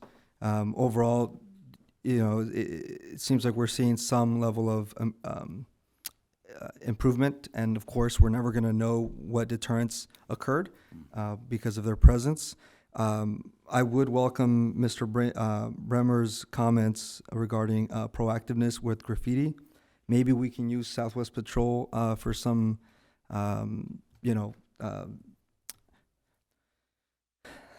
scouting in the areas of where graffiti happens every weekend. It's always happening in the same locations, almost pretty much on clockwork. It is increasing. I mean, we had this weekend. They're doing it at 3 p.m. I mean, there's no longer any, I don't know if I would say decorum, but it's not happening at night anymore. They're not afraid. They're just doing it all the times. So, especially, it looks like it's becoming a bit of a little war between them. So. Just food for thought. I think that may be something we can deploy the Southwest Patrol in. Just want to throw that out there. See that happening. Some kind of a, watch. One thing I did fail to mention, we have in at least a couple of cases, Southwest Guards have found and detained taggers till sheriffs arrived and took care of that. So that's been helpful. Okay. And I think one of the things we tried to focus on to reduce graffiti with Southwest was the deployment in the parking structure. And I think Lynn would agree that graffiti and vandalism in the parking structure has gone down. But what I'm hearing you say is maybe look for other places in town to try to, be it surveil or pass by more often, targeted locations to see if we Right. can take it even a notch further. There's a tendency on 4-day weekends, or not 4-day weekends, RDO days, sorry, to see those increase. And so I think we should look into a strategy there. Just want to throw that out there. Item number 3, the part-time liaison. I'm curious into understanding that a little bit better. Would this role be a coaching role? Would it be a strategic role in the sense of they're going to be helping you consulting and providing strategy on other techniques that we can be looking at? Should we be doing things of that nature, or is it supervisory only? I think the best answer is it's going to be fairly wide range because partly it's, as I mentioned, it's a little bit experimental. We've looked at logs and reports and summaries and in-service reports and others over the years in the past. It had more to do with where minutes went and who, whether you contribute minutes here or another city, if a sheriff rolls to another city and all of that. This would be performance-based, and the captain has already given his blessing for this to occur. And the operations lieutenant is dialed in, and our sergeant, obviously, so that if a pattern is identified where somebody needs shoring up, somebody needs coaching, then we would need to get that person in and communicate it either via one of their supervisors or potentially directly, come in and in the office and let's talk about it. So it's going to be a lot of work in an office just going through paperwork and reviewing data that we can that would give us a sense of what's going on in 2 in the morning, 4 days a week or whatever from certain personnel. But then it's going to come down to, okay, we have a belief that there's a pattern, whether it's good or bad, and now we need to deal with it via one of their supervisors, hold them accountable. And because the Sheriff's Department is concerned that they provide good service at a management level, then, it's incumbent upon them to handle it. And while we couldn't necessarily do that fix, they'll need to do the fix because this is a program they've endorsed and we're going to do a good job at it, or at least our best effort, and see how it goes. Will this, with the liaison, be also responsible for the SAOs or only the non-SAO teams? It's really patrol focused, all Okay. 3 shifts, and that helps because there's a lot of work to do for patrol. I mean, that's a lot of minutes and it never stops. The SAOs have their sergeant as a supervisor, and so they already are dialed in, and they're much more in contact with us as city staff, and so we have a better sense of what's going on, and theirs are more project-based, Okay. so that we know what projects are getting done, we know what arrests are being made, So and efforts, Patrol focus. Okay, patrol-focused. perfect. All right. Thank you, Mr. Mayor. That concludes my comments or questions for Thank now. you, Councilmember Sanchez. Councilmember Coops. Thank you, Mr. Mayor. So Joel, talking at the beginning about the merger of the 2 activities, I'm encouraged by the statistics here, and I think we're on the right track with trying to be able to meld the 2 activities together, having to do with code enforcement and using your personnel to do it correctly. One of the questions I have, and whether or not this occurs, and it may not be under your purview, but we've talked about how we need to clear the parkways of furniture that's left behind. Obviously, it's many times on the first of the month. People are moving out and they say, I'm not taking it with me, put it on the curb. And that's when most of the activity occurs. Would your personnel ever report what they see as they're patrolling to Public Works and say, listen, there's a sofa and a chair at this address, get it out as soon as you can, so we don't have the problem of people criticizing us? Mm-hmm. Same way with potholes. I know you reported potholes after our last rain. They're obvious to everybody that's driving on the street. Do any of your personnel ever call in to Public Works and say, hey, we got this, let's get on as soon as possible? Or is that not their part of their purview? I think in the spirit of broadening duties, as I mentioned earlier, for sure we do report in our weekly to Len's department, and we can report anywhere from 20 to 50 different instances of bulky items that are left, and we've been doing that. Now, you do that weekly or you do that daily? Well, we make it known daily, but then it's summarized weekly and put in a weekly report for Public Works to see. So that's just a weekly summary. And then there are many cases where we just pick it up. I mean, we're already out there dealing with homeless and camping, and so sometimes when you got a pair of gloves on in a truck and there's something there, you know, it just goes in the truck and we're done with it. And those aren't always reported because it's just get it done. But as it relates to potholes, unless it was really egregious, I don't know that we necessarily are looking for potholes. I But don't, if there not to was look for them, something, but to ride through it and say, well, that's not. yeah, what was that? Yeah. Bad suspension. Yeah, so I mean, to just I all don't pull know that. together for this activity, you know? yeah. And again, this is not a citizen doing something. It's Mhm. us trying to fix a problem that occurs through natural causes or unnatural people putting their furniture out after they move away. I wondered whether or not we had communication. And Len, your question to you is, once you receive, I think we're all sensitive to dumping after our report, and I thought, let's address it right now. If you were to get a report from Mr. Hockman's personnel, how long does it take for you to respond to get the stuff picked up? 60 to 90 days. All right, that's the answer I was looking for. No, We respond on this. For the most part, we're I thought it'd be much longer than that. Yeah, well, from that survey, yeah. I think that's the I think thing. he meant 6 to 9 hours. all right.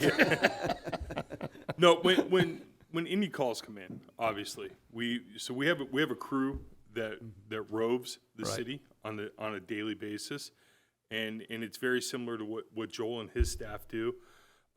So we're almost hitting it with the double-headed dragon, to be honest with you. There's a lot of stuff that sometimes is put out because they're told to put it out a day before the trash pickup day. So it may appear to be out there when in fact the resident has called and made an appointment. And that's probably most common when you're looking at single-family residential locations. When you get into the multi-tenant thing, I mean, my experience is it's every week. It's not the first of the month. It's not when people are getting their checks or they're moving out or anything like that. We have stuff in front of the multi-family units daily. And to, I believe it was Mr. Bremer's comments during public comment, a lot of them are repeat properties. I can set my clock to the fact that at 7 o'clock every morning when I drive by, there will be a headboard, a sofa, a dilapidated desk in front of such and such apartment. So it's just common. But as that is known to me, it's also known to my staff. And so we have a very thorough route that we drive on a daily, if not daily, it's every other day, where they're just driving and looking for stuff. So my graffiti truck will drive right by it. And people are going to sit and say, we watched one of your trucks drive right by it. Well, he's going off to paint graffiti. He's not the part of the crew that's picking up large items and everything. So there's a perception thing that also happens out there that we have to balance and deal with. But our best way to balance and deal with it is just to respond to it immediately. So like I said, I employ a crew that works. Joel's staff has been tremendous. The SAOs, when they're out in the large truck doing their patrols, they've added a tremendous effort to it as well. And it's sometimes it's like swimming upriver. Yeah, you try your best to stay on top of it, and just sometimes there's too much. So if a graffiti truck were to ride by things that are in the parkway, old furniture, would he ever call into your office and say, listen, I just passed up something and I need to see if you can deal with it? Would that ever occur? If he's driving and it catches his eye and he sees it, yeah. Because everybody parks on the street here. Right. When You may not someone's see sitting in it, the parkway behind a van or somebody's Right. pickup truck or something, he's not going to see it, to be all honest with you. They won't see shopping carts like that as well. Okay. So visually when you're driving down the street, the last thing I want them all doing is looking out their window. No, I and don't trying to expect that, watch but if they things. So- see it, do they communicate with somebody? Absolutely, Yeah. absolutely. Frank is probably my best asset when it comes to that, my public works inspector. So he's out running inspections throughout the city all day long, and he probably calls in anywhere to 15 to 20 large items, potholes, street lights, anything like that. I mean, he's calling it in daily when he sees it. And we keep a log of all that. So I have all that data as well. You mentioned that you have some chronic abusers of putting stuff in the parkway, and you can almost set your clock by it, to quote you, that they Yes. will. So if we were to develop something that would allow Public Works to send a letter to those guys that are not doing the right thing, would that, I don't know how far we have to take it. If we can assess them every time they put something out, they get 3 warnings, and then they're, like an alarm deal where you get a couple of times on a I believe you guys had something like that in place prior to me coming on here. Okay. We did something similar over in Paramount. Okay. Because there becomes this whole burden of proof thing. The property manager or the property owner is going to come in and yell and scream they didn't put it there. It was the next door neighbor. Yeah, but I've they seen have responsibility 'cause I've it's seen their- mattresses be Yeah. pushed from one side of a driveway apron to another. Right. So I don't know what the experience was here. We certainly did assess penalties, admin sites over in Paramount, but I also saw it cause a lot of discourse between property owners, because literally they would Did it retrain someone them? would pick up mattresses and throw them in front of the other neighbor's house. And No, I get it. Did start it the whole ruckus. change their behavior or not? No. Okay, well then, No. forget that. So, all right, thank you for your interjection there. He Needed that. He answered that a little more succinctly than I did, it sounded like. Well, okay. So that was the merger part. I think Southwest Patrol with their additional responsibilities has proven to be a real positive deal, because we have, especially that parking garage. Remember, we had all the neighbors coming in here and talking about the activities that go on there. And I think when we complete the Serrano project, it'll take care of itself because there's more activity over there. So I'm encouraged by that. But that was a real pain, was to all the graffiti and all the activities that went there that weren't acceptable. So, but all the other things, I'm really excited about how well Southwest Patrol has done. I think that was a good investment. It's done doesn't cost nearly as much as if we employ the sheriff's department, and they seem to be very effective. And as far as the extra body here, I think that when you explain it in the way that is understandable, how we have lost personnel that ordinarily would be available, and I think the word you haven't said, but I would like to think, is accountability. That the new employee would have the chance to make sure that those that are working on patrol are doing the right thing at all. He knows how it should be run, but there isn't really anybody right now that can oversee the activities of patrol and how they station themselves and how some of them need a little more training in some of these areas, and there's no one there to offer it to them. So I think it's a two or three pronged approach as to what the responsibilities would be of our part-time person. But I am in total agreement that this would certainly be a good experiment, and hopefully it'll work out for us. So that's my input on the 3 items. Thank you. All right, thank you, Councilmember Coops. Councilmember Dutton? Thank you. To piggyback on the bulky item at large, in front of the multifamily homes, and that's where we have it. For the little history, we used to come up with a fee. It was basically a truck costs this, 2 guys cost this, and how long it takes. And so those owners were billed a fee because we had to get reimbursed, paid for it from CR&R. And eventually, when we did our contracts with our trash hauler, I believe, then we had them include it. And here we are again.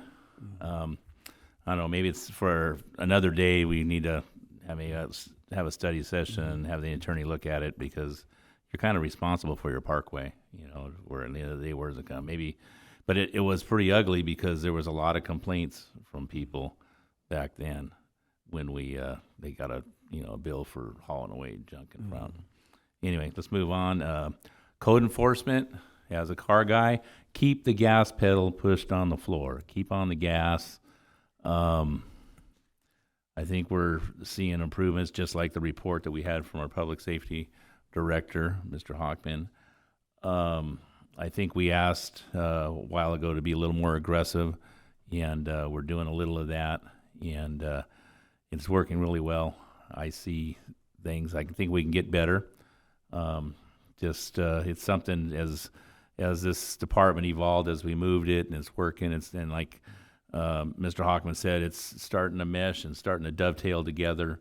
I see nothing but benefits for that, and then we can come up with new ideas to where we need to beef it up or progress, whether we need more people or go after other things.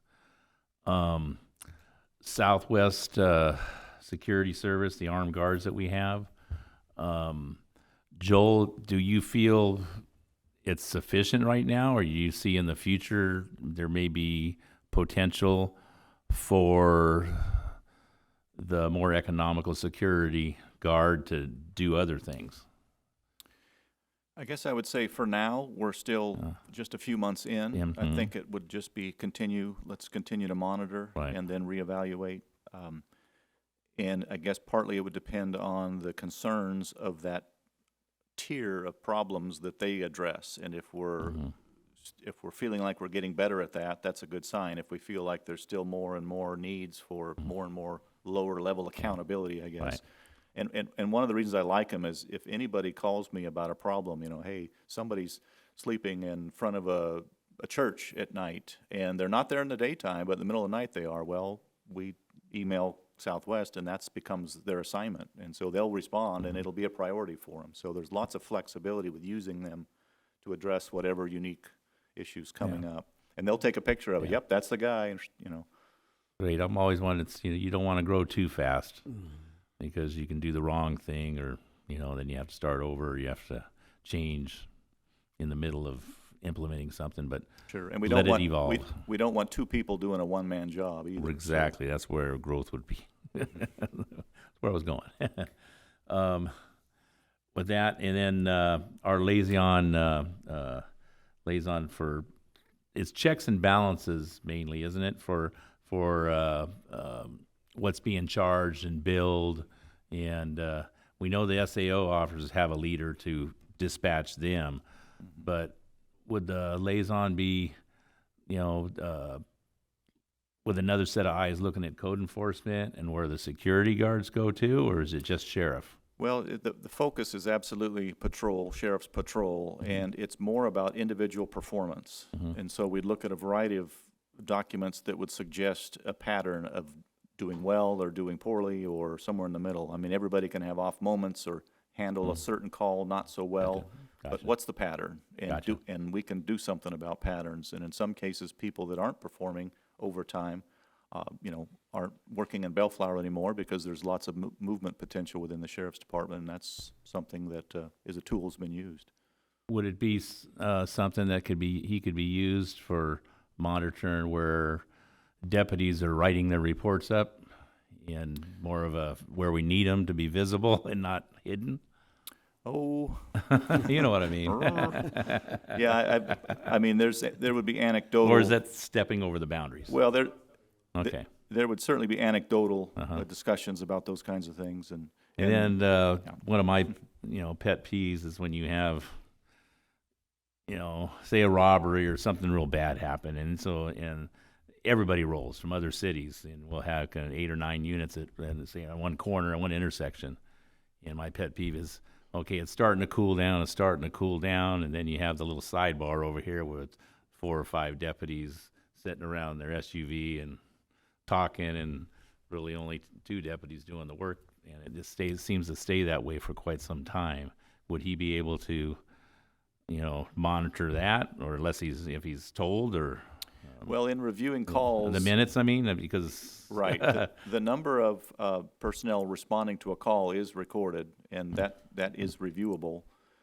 Primarily, it should be the field sergeant that says, "Okay, guys, get back to it," and the watch commander has a handle on big events and should be part of that. But in the aftermath, in the Monday morning quarterbacking, that is something that could be looked at, and questions can be asked. Again, especially in patterns. Because they know where that car is in a given time with GPSs on them, right?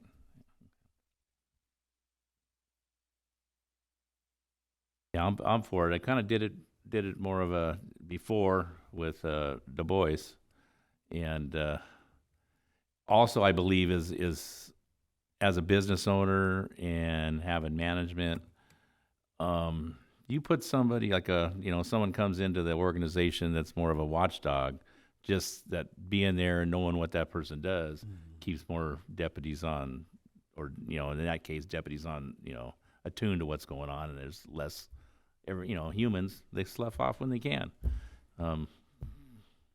It's just human nature, and I think that could get watched a little more, and schooled, as you educated on, is what you would say. But I'm all for all of them. Doing nothing, sitting on our hands, is the worst thing we can do. Thank you, Mayor. All right, thank you, Councilmember Dutton. Joel, follow-up question on, I think I opened up Pandora's box on the dumping. But it really caught my attention from 4% to 10% in spite of what we're trying to do. So I think I agree. We need to study this, and maybe a study session will give us a better direction at a future date. Okay.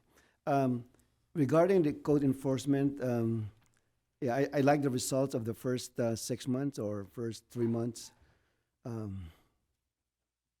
I think we envision that there's one of the main reasons is it will provide a deeper bench, so to speak, because you have more resources to draw from. And I start seeing that because I would send information on the weekends, and there will be a response on the weekend. I know it's not perfect yet, and then we're getting there. But I want to point out that we need to be ready, especially in the summertime, where the unpermitted vendors would proliferate, and so we just need to be responsive because they usually come on in the evenings and weekends, and that becomes a kind of very visible to our residents. So we need to kind of get ready for that. My second comment is on the yellow card, the yellow tag. I like that. It's a penalty. Yeah, soccer. Yeah, exactly. So what is the next step after that? Once you issue the yellow card, The red card. Yeah. Any other questions? You're getting ahead of Joel. Okay, Joel. Technically, in 7 days, there could be an admin site issued. And 7 days. All that we would do is to make sure that, you know, if there's any unusual circumstance, hey, we just got back from vacation and, you know, whatever. So we would be a little flexible. And if it's related to, you know, overgrown vegetation, well, you know, if we did it on a Friday, it tagged, and they were gone for the weekend, they don't have any weekend to clean, you know, do their vegetation. Right. So we would, you know, work with them a little bit. But our goal is to really move it along. I believe it's keep our foot on the gas as it relates to these kinds of things, and we're trying to find the balance just to be that, but also reasonable.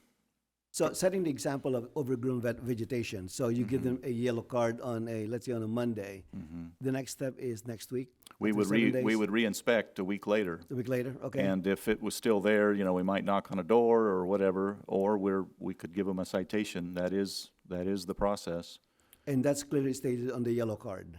Yes, we have the whole code on the thing, and we mentioned 7 days. We mentioned the potential for penalties, financial penalties. So this is a little bit of a new rollout too. So we want to again give it a go and work with it and fine tune it. But I think it's just one way to get things started. The main thing is get it started more quickly, because if it's visible now and they don't know it's a problem for 3 days because they haven't gotten a letter yet, you know, that's a 3-day delay and it's not looking good for 3 more days. So let's get them noticed right away on the spot, and then we can get to a resolution more quickly. So Yeah, and I just want to say that because of, you know, rain is good, rain is great. Well, that's but true, as yeah. a result of that, there's going to be a lot of overgrown vegetation in the next couple of weeks. So we just need to be ready for that. right, and that would be a reason. Hey, it's been raining 3 days. I can't get out and mow. You know, so we got to go with some of these balancing factors. But at least they're on notice that we're serious and we're aware, and it needs to get fixed. Okay. So in terms of code enforcement, I'm really pleased with the outcome for now, and I think it will just get better as the CSOs and code enforcement staff are cross-trained. Okay, that's good. In terms of Southeast Patrol, was there any kind of, I would say, for lack of a better word, friction between the sheriffs and There has Patrol? been. There has been. Yeah, we've been working with Southwest Patrol for a few years now, and the addition of the other patrol is relatively new, as we've said. But sometimes individuals, you know, armed guards, maybe want to be law enforcement someday, so they might get ahead of themselves and be jumping calls and that kind of thing. So we had to dial them back a little bit in some cases. But that's tricky because you want people that are assertive, you know, they're eager, and if they're eager, they're going to do good stuff too. If they overstep one here and there, we don't want to discourage them from being assertive in all these other areas. right. So that's kind of a coaching thing. But we went to briefing, the sergeant and I and Brian, and we did another training on municipal code and so forth at Lakewood Station briefing a few weeks ago, and we asked about that. And they said, you know, what do you guys think? No wrong answers. How's that working out for you? And they said, yeah, originally there was some issues, but right now we feel like we're back to working together. And so the feedback I'm getting now is good. So they're working well. There were Okay. some problems, and I had to call the manager more than once and talk about what was going on, and because their roles are different. They can assist each other and should and do, but we can't. They're not sheriffs, and so Right. we need to stay in our lane, I guess. Yeah. And as mentioned earlier, I mean, they did a good job on the parking structure, and I think I have been getting good feedback for the walk and bike trail, especially in the morning. So that's good. All And right. that's nice that they are available at a time when they're needed to be available. That's a huge difference. If it's a priority issue for a sheriff's deputy, that could be a 45-minute something. Right. But for someone who's told to be there at 3 in the morning, they will be there at 3 in the morning because that's their highest and best use. Again, you know, that's priority for them. And so that's what I really like, is the flexibility to put them in places and at times when the problem is there and we're hearing about it. So. Okay, good. All right, and then on the part-time liaison position, who is currently supervising the patrol deputies? Well, it would be station personnel. So in the field, you know, there may be one field sergeant in all of 5 cities at a particular time. There may be 2, but it would be rare to be more than 2.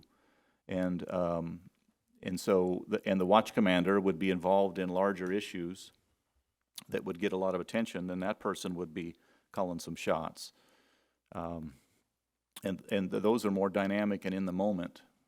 And a lot of what goes on wouldn't be scrutinized because it isn't a big event. It's routine stuff coming and going. And so we'll call it the special moments get special attention, but the majority of time would not have a lot of oversight on how long you stay in, how you handling, these kinds of things. As a rule, are you getting out there and trying to be proactive, or are you just responding to calls and calling it a day? These are the kinds of ways you can tell who's working and who's coasting. And, there's examples of each happening, I'm sure, every station in the county. But what we wanted to do was consider taking another crack at a little more scrutiny, a little more oversight, a little more accountability, and see if that doesn't help move us in a better direction, maybe a percentage that would be something we could actually notice. And maybe there's really no direct on-site supervision. Unlike before, we used to have a lieutenant, we used to have a sergeant here at the substation. So things have really changed. Yeah, significantly. that was done under prior administration. Right. The service area lieutenants were just taken and putting back on the line throughout the county, because the city never paid for a lieutenant, but we had one for over 20-some years. Mm-hmm. And then all of a sudden we didn't, and that was just a decision at the sheriff's level. So this is a way to get a piece of it back, I Right. guess, yeah. And it happens to be the same person, so, that makes some sense. So I'm for it. We need it, because I'm kind of surprised that there's no direct local supervision. Mhm. That was shocking to me. All right. Any other question? All right. Any input from the public? Is your chance to chime in. Come forward. Come forward. Yes, on this subject. No.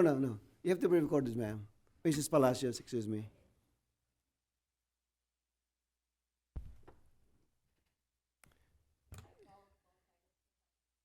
Times, and I was told there's size and weight restrictions.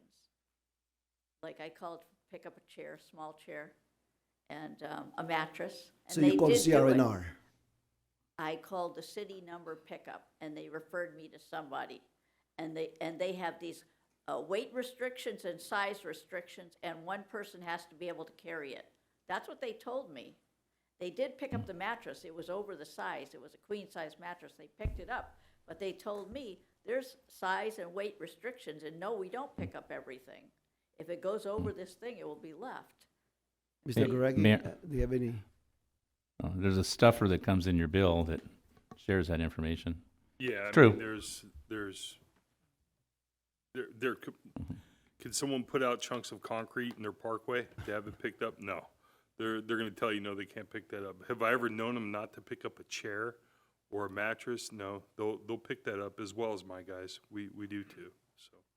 Because they pick up my fridge before. Fridge. But what, well, anyway, That's heavy. they did pick them up. I mean, it was a small chair. It only weighed like 10 pounds. I mean, I carried it out there and put it out there on the day for pickup. The mattress I had to get somebody to help me with. It was just a queen-size mattress. Yeah, but it was they over pick it up, right? Yes, Okay. but it was over the size they gave me, and I just said, well, I'm going to take my chances on this one. So when you're saying they'll pick up couches and things, those are way over the restrictions that they gave me. Way over. Even a love seat was over what the size they gave me. Again, they pick up appliances, couches, chairs. I'll check tomorrow with CRNR and if they're giving out any restriction size limits or anything like that. But my experience with them has been that they'll pick up pretty much everything Right. that they put out. And that's the same for me. So I About would the I would graffiti. advise next time if you Yeah. call them, get the name of the person. Okay. Okay. Oh, I have the name of the person. I just can't That you remember what called. day it is. Okay. I'm an old secretary. I take dictation. Okay. All right. Good. Okay, hey, about the graffiti, those people who do the graffiti are excellent. There was graffiti on the wall, you call, it's always gone. By the time I leave for work and I call, and I come back at 5:30, it's gone.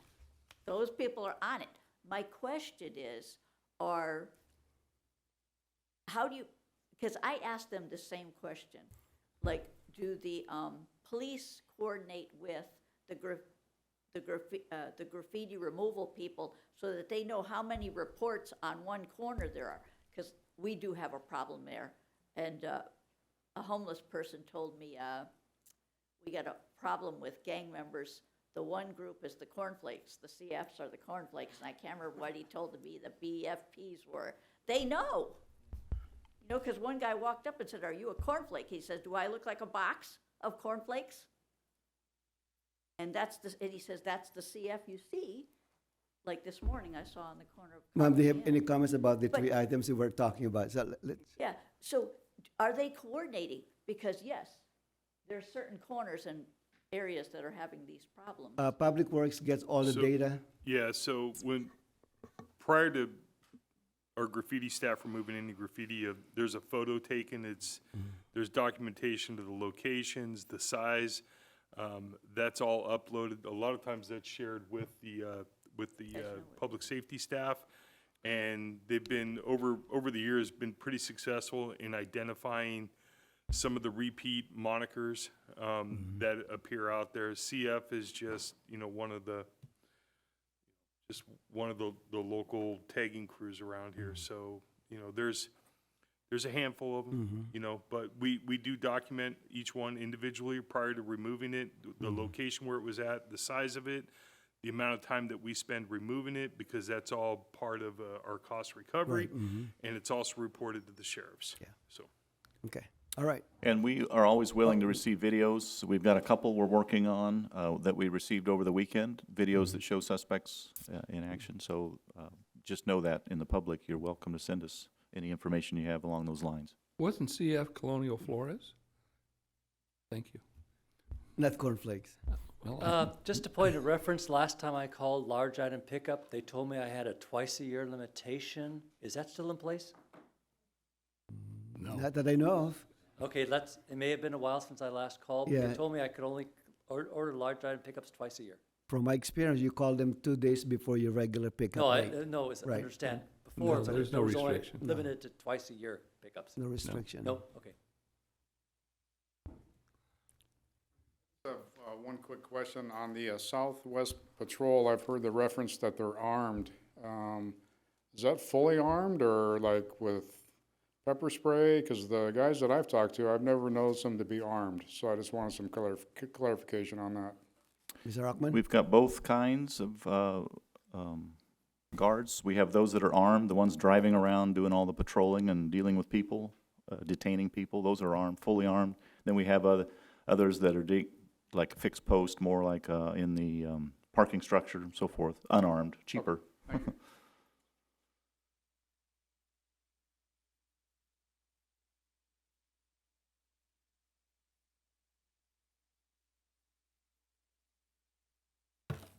Oh, excuse me. Are you getting the names, City Clerk? Okay, good. I don't want to be nitpicking on the conversation, but last time I called for heavy pickup with CR&R, they told me 2 times a year. Okay? So anyway. Okay, and we the will only reason- clarify that. Yeah, the only reason I get, because trash is in my blood. My parents started Palm Disposal Company in 1954, so, Oh, okay. okay? That's good to know. Thank you, Mitch.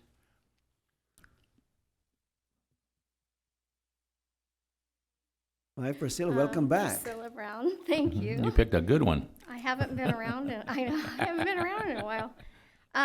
Well, what kind of sparked me to be here tonight is the code enforcement thing. I'm glad to hear that they're gonna do the yellow tag and then soon after the red tag. And this is kind of a different circumstance, but there was a fire next door to me that was a hoarding situation. You may be familiar with this, okay? That caught my fence on fire and almost caught my house on fire. And it seemed like they were, so she's a single woman and she's kind of elderly. But it seemed like they were just very slow moving and wanting to like either cite her or anything like that. And it was like, well, you know, if we cite her, it's just going to add to her financial situation, which I kind of understand, but like she didn't contact her insurance company for a month and a half. This has been 4.5 months ago, and her windows are still boarded up. So, as you probably noticed when you were at my house. But anyway, so I don't know. I mean, I'm glad to hear they're moving along on things like that, but like more serious issues, I would like to see them move, you know, be a little more aggressive with that. Like $100 fine, I don't think is huge. And I just kind of happen to know, I know you guys don't know, but I know she has the money to pay this. So I know you guys aren't aware of that. And you're thinking, you know, $100 fine may be very detrimental to her, but it's not. So anyway, but it's still a hoarding situation, which has improved. Problem is she's moving stuff from the front to the back, which was already a fire hazard, and now it's a bigger fire hazard.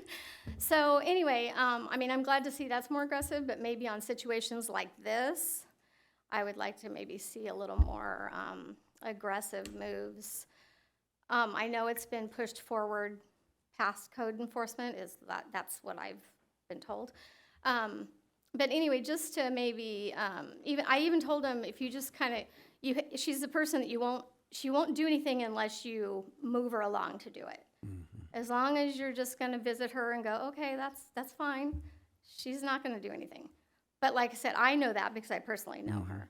So I just think that in cases like that, maybe, you know, let them know, like, hey, this is what the progression is. You know, you get a cite for this amount, this amount, this amount.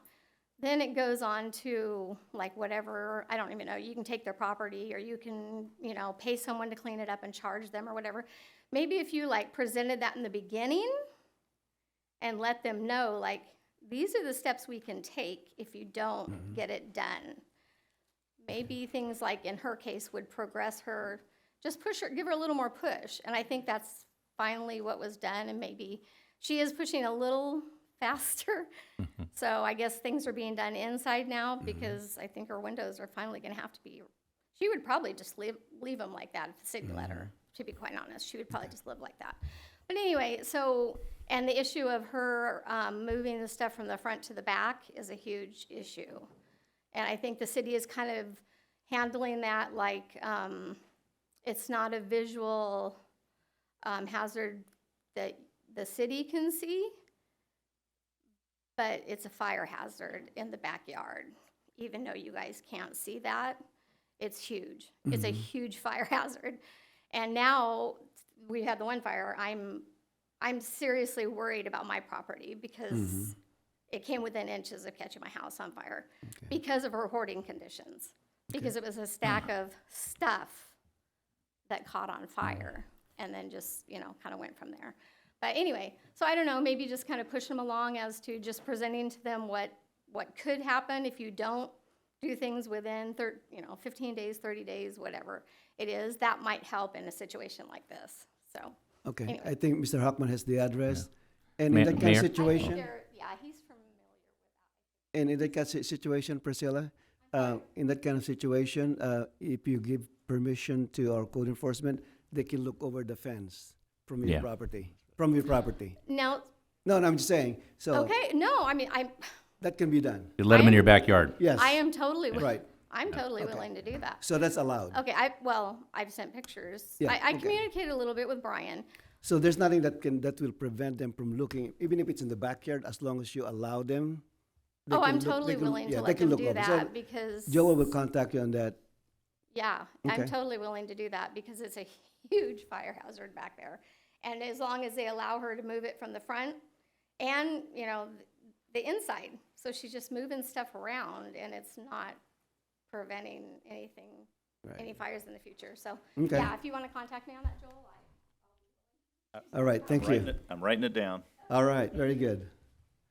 All right, anyone else? Okay.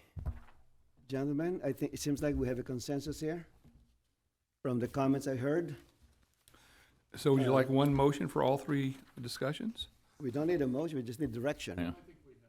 I think based on the discussion. I think based on the we give discussion, we our- have direction. We'll we build give our in the individual directions. Sounds like right? Southwest we're all in Patrol, agreement. we'll build in the budget, and then I have the ability to execute the agreement with Tim Milliman, which I can do tomorrow. So I think we're in good shape on that. Okay. So you're clear on all three items? I think so. yeah. Okay. All right, very good. Thank you so much for that. Next item is on 13B. Mr. Stewart?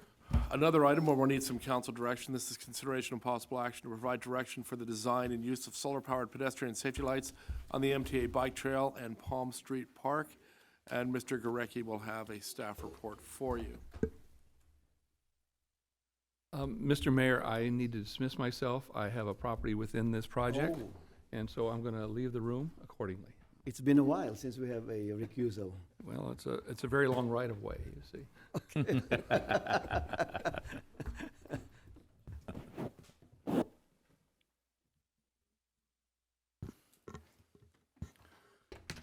Good evening, Honorable Mayor and council members. Before you tonight, I'm going to just go through a quick PowerPoint presentation here on looking at some potential use of solar-powered light fixtures at Palm Park and at the MTA Bike Trail. So here in the last couple of years, we're just going through an extensive theft issue with a lot of our copper wire. It's been along the bike trail. It's been at every park. The MTA bike light repairs have exceeded over $100,000 in the last year and a half. Palm Park, we're edging near $15,000 right now. And then Crothers currently, just from this last episode that took place a few months ago, it was right around $10,000 in repairs over there. So essentially what you're having here is someone comes under the cloak of darkness. They break into the power boxes of the power poles. They risk their life grabbing on the hot wires, cut them and pull them and take them off to recycling center for pennies on the dollar. So we've, outside of my own staff, we've had to utilize outside contractors to make the necessary repairs that we have here. We've tried some unconventional ideas to remedy these thefts. We've tacked or spot welded the access plates on light poles and on some of the pole boxes where we can. We do metal banding around the decorative skirt collars of the light poles, just an additional layer of security and trying to keep them secured. We utilize tamper-proof screws, and then we've even gone to the point where we place 300-pound boulders on top of pole boxes in the middle of the parks.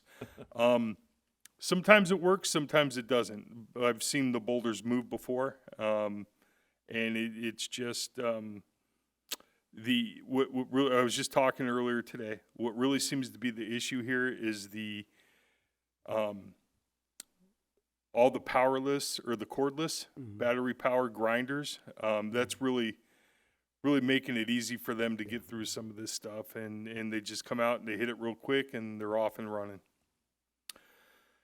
So one of the things we've been discussing is taking a look at solar power lighting solutions that we could employ in some of our parks. In recent years, the exterior lighting industry has made some significant strides in the development and design of their solar powered light fixtures.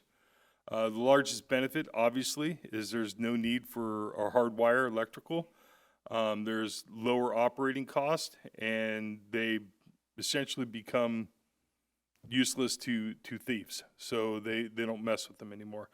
However, solar-powered light fixtures are costly and are limited to design styles, as I've found out here the past few weeks trying to do the research for this.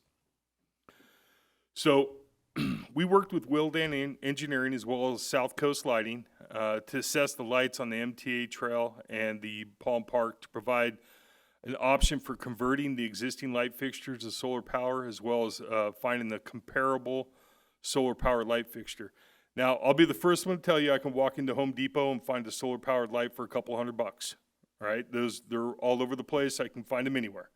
The fact of the matter is we're trying to match design of what we have out there. We have a decorative theme, and because of that decorative theme, we're limited on the types of styles that are available to us right now in the market. And then obviously, as you'll see here in a minute, the prices can be extreme on the fixtures. So Palm Park, we have two separate light fixture styles there. We have what's commonly referred to as a shepherd hook, and then we also just have a standard box light. So at Palm Park, we have 35 shepherd hooks that illuminate the walking trail, and we have 12 box lights that are situated in the parking lot area. To retrofit the existing shepherd hook, now that's to take that fixture you see right there that's currently there. It's on the So to have them take it off, retrofit it into a solar-powered unit, the estimate that we've received right now is a little over $5,500 per fixture. When you extrapolate that out over the total number of fixtures, we're looking at about $193,000.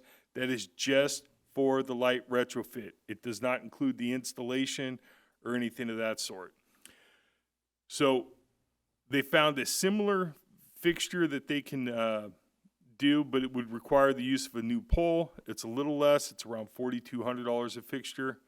And then there's a whole new light fixture that's out there on the market. I'll show you examples of these in a moment. It's a shepherd hook style. It would be a whole new pole and the light fixture itself. That was coming in right around $2,700 per fixture. The parking lot box lights, those cannot be retrofitted. So we would recommend to replace those existing fixtures with an all-in-one light fixture, which has a solar panel built into it. And again, I'll show you an estimate or a sample of that here in a minute. Those will run a little around $3,100 per fixture as well. So what you're seeing here is a retrofit fixture versus a new fixture. So the diagram on the left is essentially what our existing light fixture would look like after it's retrofitted. And the cost for the production company we found that could do this, again, $5,500 for the one on the left, that's retrofit existing. The new one, that's a whole new light standard right there on the right-hand side. That one was, gotta go back to it real quick.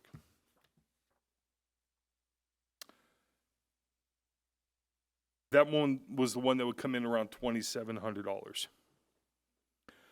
So you can see the two different styles there, the existing plus what we were able to find out in the market. It's very similar in its look, the bell-shaped light.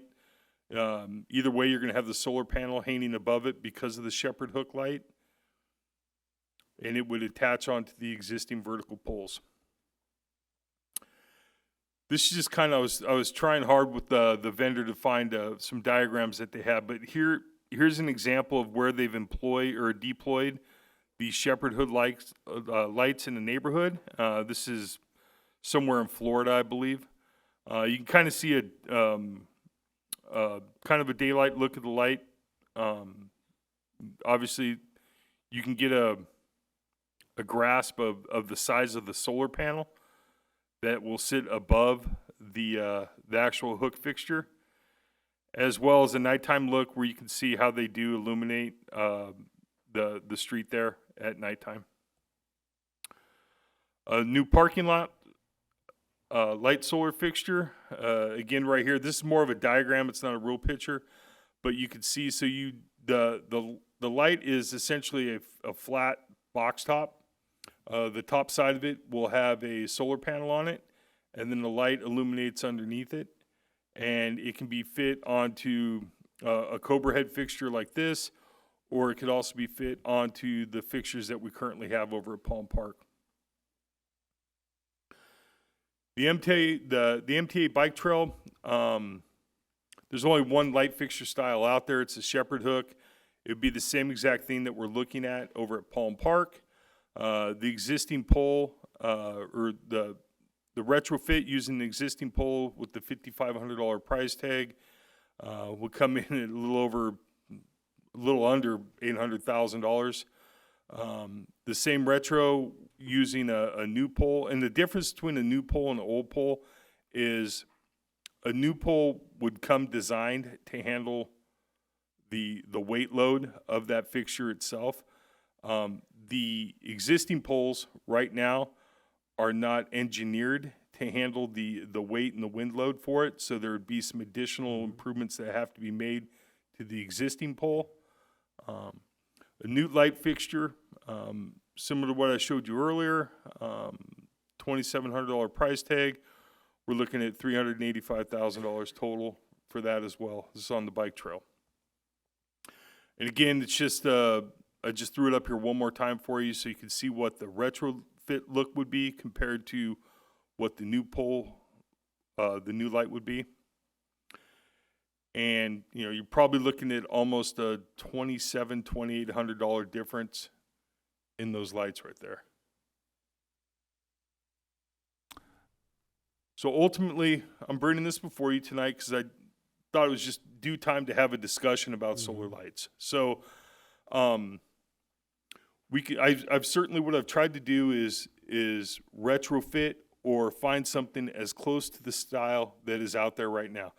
This can be done a heck of a lot cheaper if we were to get away from the style that we have out here already. Like I said, there's a lot of varieties and options out there, but for this point in time and the direction I had in terms of bringing this before the council, I really wanted to focus on finding what was out in that market that best resembles what we have out in those parks today. And this is what I was able to find for you. Okay. With that, I'm more than happy to answer any questions, comments. Thank you, Mr. Garecki. Thank you for your research on this. I know that we've been talking about this for quite some time.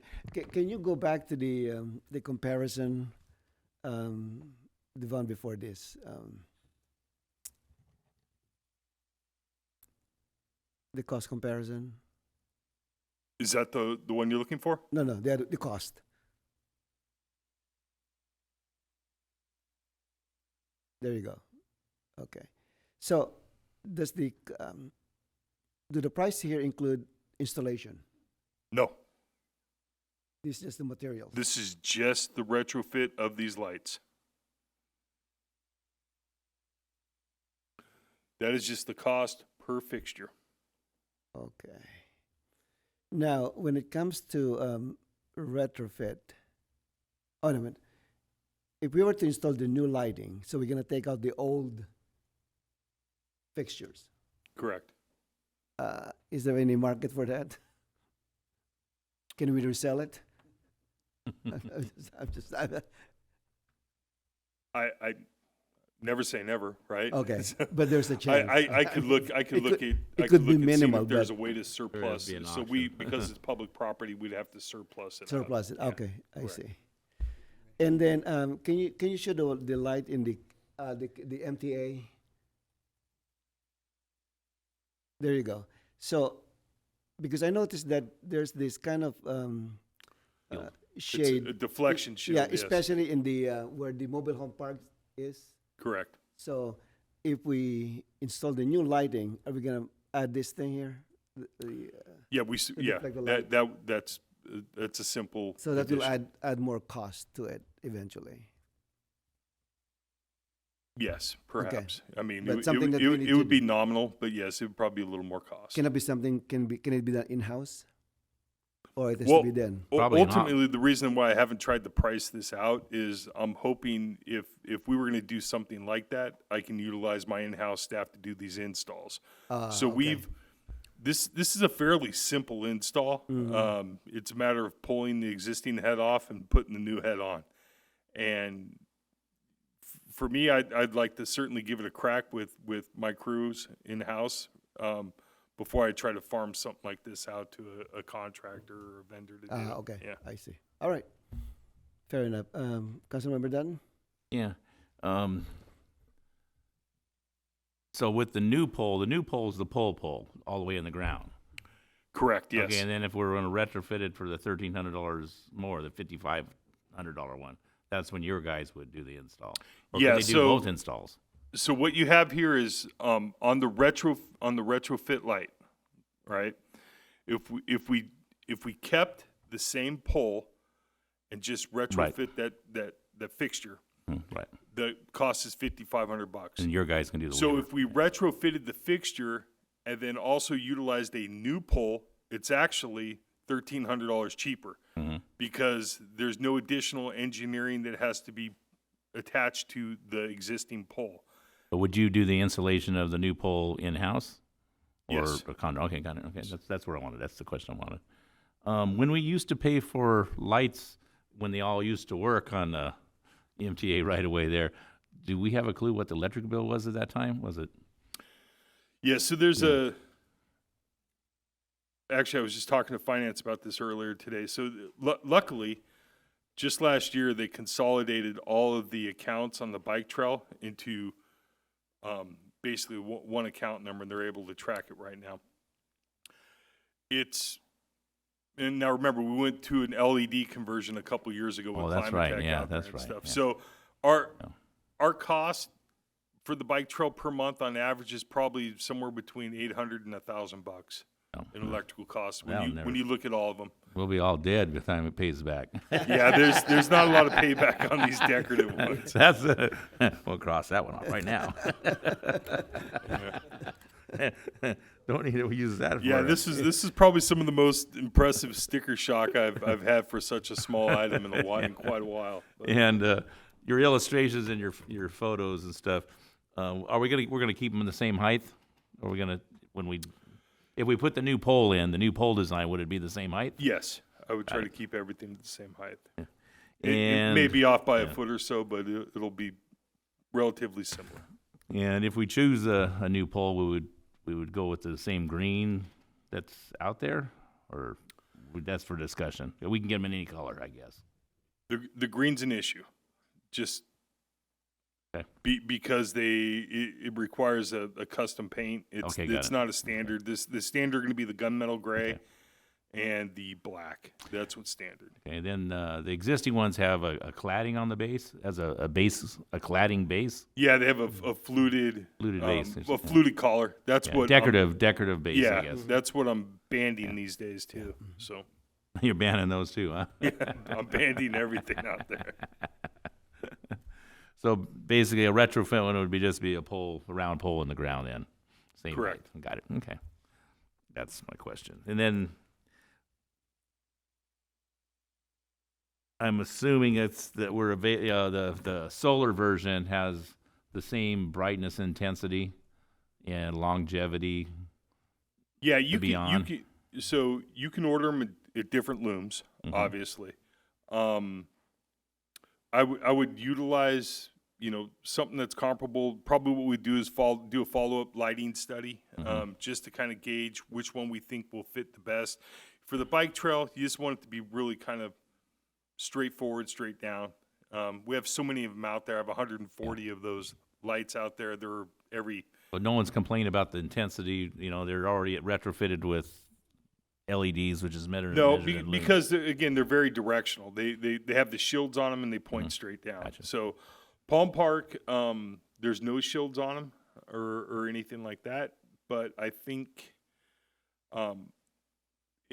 again, if it seemed to be bright, we can dial it down a little bit on the lumens. So got it.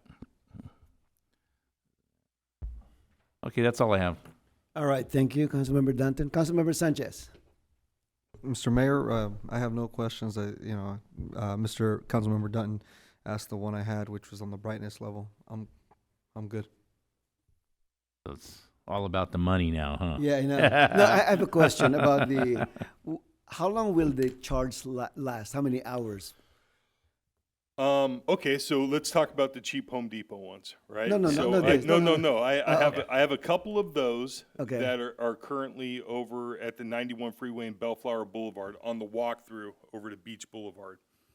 What we found here this past winter is they just don't have enough to get through the night all the way. So they charge as much as they can during the day because there's obviously a shorter time period where the sun is up, and they're not able to hold their charge as long. Now, summertime, we had no issues with them. They were getting a full charge, and they were lasting all through the night. These lights here all vary. So on those boxing lights, you have the ability to have the dimmable lights like we have in the parking lot back here. So it kind of sets itself to low when it's not detecting any movement, and it's saving on its energy. And then when someone crosses the beam in front of it, it will come on and burn at a higher rate and stuff. So these Some of these that I've shown you tonight have that capability. And again, that's one of the reasons why it kind of gets so pricey and stuff. These are kind of pretty high-end, top-of-the-line lights, so we can maximize the amount of battery that we have in these. So they can last until about 5, 6 a.m., something like that? If it's a light that dims up and down based on movement, it'll last through it'll last through the entire night until it shuts off. Yeah. Okay. And can you show the full, if we were to take the new light fixture?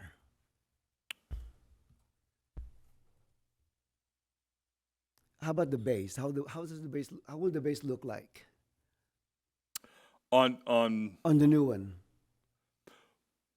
Well, the base would essentially stay the same.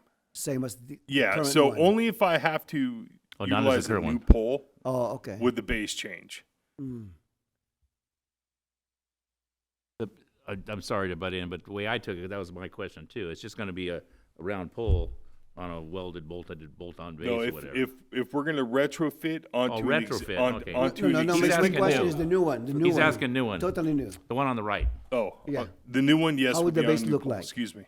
would be plain. Yes, it would be on a new pole. New pole. Yes, and at the bottom of that pole, it will be skirted and fluted. I can find skirts and flutes. I can find the decorative piece to fit around it. So it will not look like what we have right now. Basically, it's just gonna stick on the concrete, something like that, or a plate.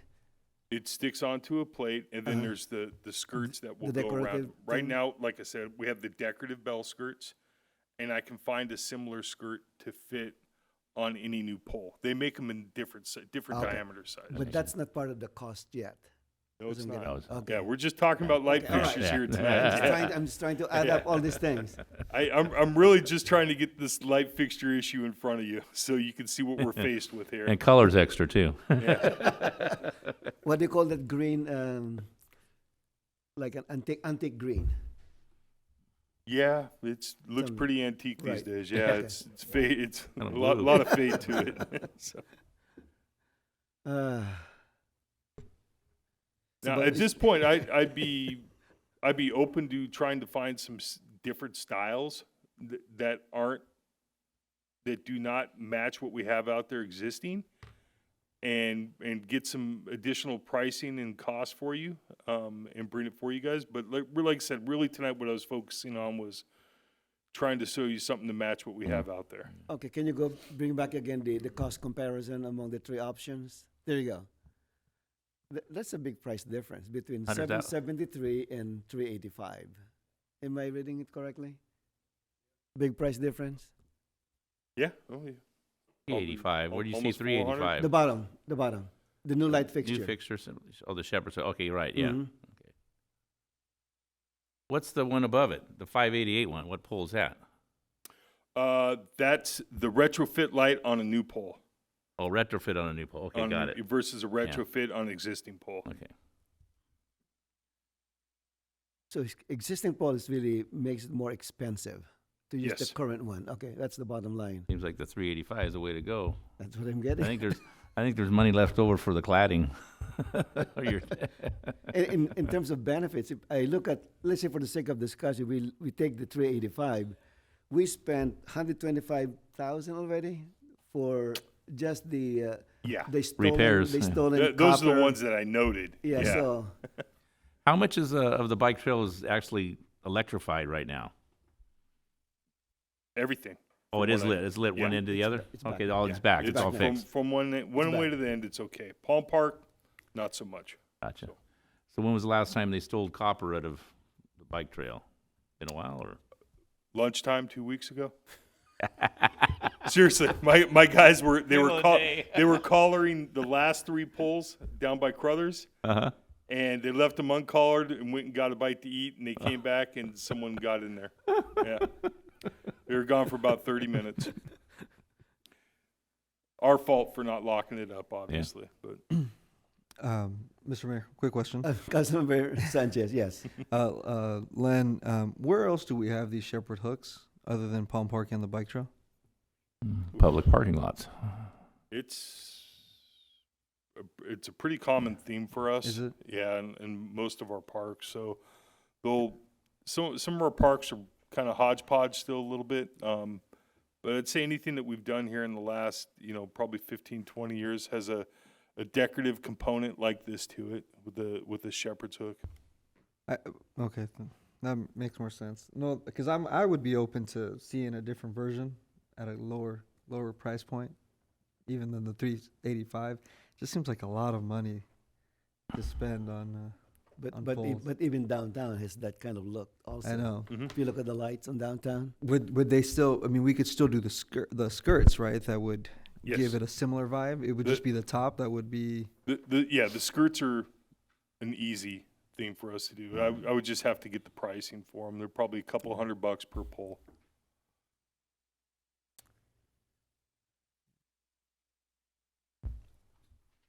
The direction tonight you're looking for is kind of just for discussion, giving you information to do more research? This is mostly informational, obviously, but if I can get an idea, if you guys want me to hone in a little tighter on pricing and quantities for the retrofit of what we have out there, I can see if there's any room to tighten this up with some of the vendors out there and bring it back to you. I can also look at what the cost would be to go the full, kit and caboodle and figure out what skirting costs would be on a new pole, as well as figure out what an installation cost would be.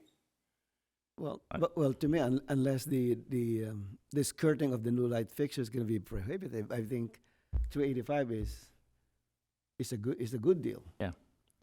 Considering what we spent to rewire. Right. That would be my The bike option trail. too. Yeah, If we had to choose tonight, that would be my option. I would say, and then come back with some prices whether you can get them all powder coated a color that's Right, exactly, Bellflower and color, skirting. or if we choose to do that, and also the cladding or the decorative base on the bottom. Certainly. You I know, can put that all together. Because now that you're serious to call a vendor, it's easier to I'm potentially going to order these, so work it out for me, and Correct. Yeah. this it's is how many I need. It becomes very specific. Right, to that. specific, right. And I'm sure there's going to be some kind of volume discount, with this number of lights. that we're Believe it or purchasing. not, no, that pricing's only available to me if I order 50 units or Oh, more. really? Okay. Well, Yeah, that's actually their discounted price. well, how many lights do we have at the Palm Street Park? At Palm,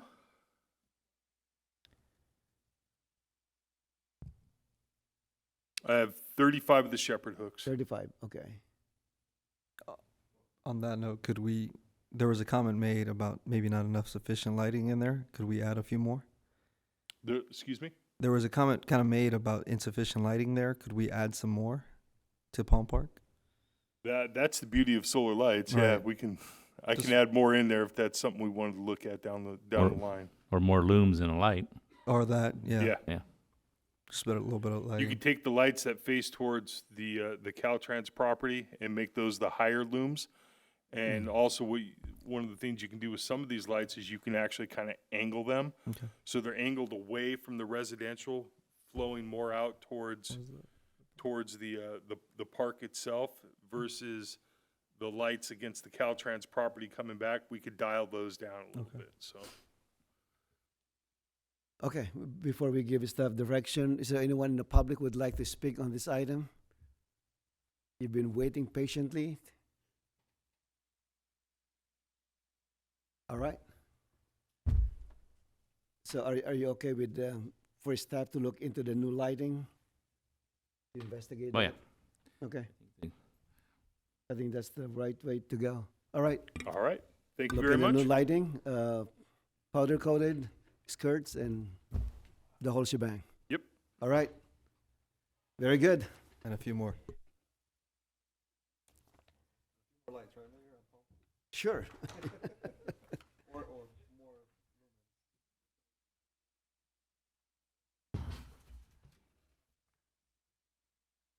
All right, let the record reflect that Councilmember Coops has rejoined the meeting.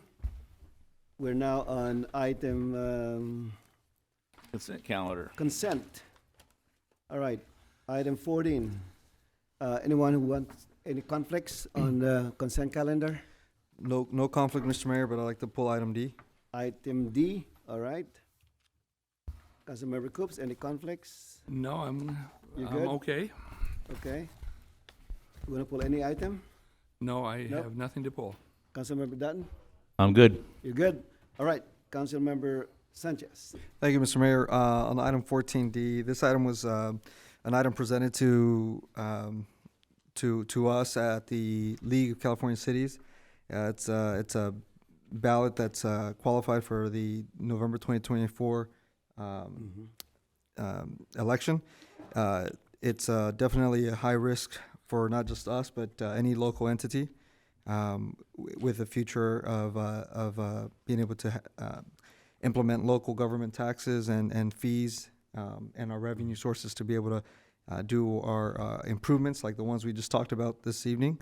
So the reason why I'm pulling this item, I think that it's not only important that we support this and that we, combat this, but at the same time, I was hoping that we can get some directions to just stay on top of it and actually hold the league feet to the fire on this item a little bit, per se, just because they are, an association that we're a part of that's working on these items for us.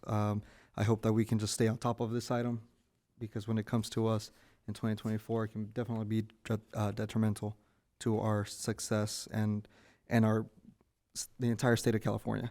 So that was it. I just hope we can stay on top of this one.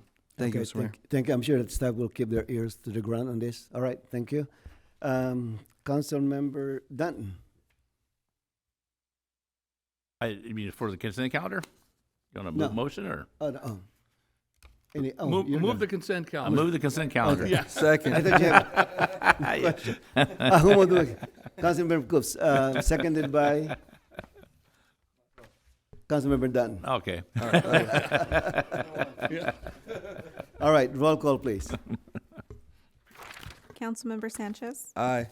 Councilmember Dutton, Aye. Councilmember Coops, Aye. Mayor Santinez. Aye. All right, council reports. Councilmember Sanchez. Thank you, Mr. Mayor. Let's see. It's been a busy couple of weeks, but I'll start off with today and just probably leave it at that. Myself and Councilmember Coops got to support our BUSD governing body, the president and the school board members, and the superintendent with a meet and greet with Congressmember Robert Garcia. They did a tour of the school and had some dialogue with the students, the AP government classes, and overall it was a good opportunity to just interact with our congressmen and our school board colleagues. And that'll be all. Thank you, Mr. Mayor. All right, thank you. Councilmember Dutton. I don't have anything to share tonight. Okay, thank you. Councilmember Coops. Yes, I want to piggyback on what was said earlier by Mr. Sanchez, that we had a great meeting with our new electeds, and including the school board members, and they were all in attendance, and Victor and I, Councilmember Sanchez and I represented the city, and meet with our new Congressman Robert Garcia. He's very attentive he's an educator by trade, so he has those thoughts on his mind as to improve our system. So it was a good meeting, and it's always a treat to be able to have someone as his authority come to meet with the city of Bellflower. I know he was here 2 weeks ago, met with you and Mr. Dutton. So he has us in his sights. I think he has a genuine concern for trying to help our city. Thank you, Mr. Mayor. All right, thank you, Councilmember Coops. I just kind of piggyback on that. I'm very pleased with our elected officials, at least the batch this year. We have good contacts with them. They're very reachable, and it seems like they're listening. And as we reported previously, Senator Archuleta is carrying the bill that we basically championed, which is the SB 602. So we're very pleased with that. Also, I want to thank the Chamber of Commerce for hosting the morning mingle the end of February. I was asked to give an update, and it was well attended. And I want to thank Washington Elementary School and Jefferson Elementary School for inviting me to read across America. I was able to read to lots of students for 3 days, reading to them. Not the whole day, but 3 different dates. And on a sad note, I'd like to adjourn this meeting in memory of Linda Lee Mary Iverson. and I just want to read a few things about Linda. Linda Lee Mary Iverson was born on January 6, 1956 in Minneapolis to Irene and Mayo Iverson, and she passed away on March 1st, 2023 at the age of 67. Linda Lee was the oldest of three sisters. She moved to California on her own at the age of 19. She eventually settled in the city of Bellflower in 1982.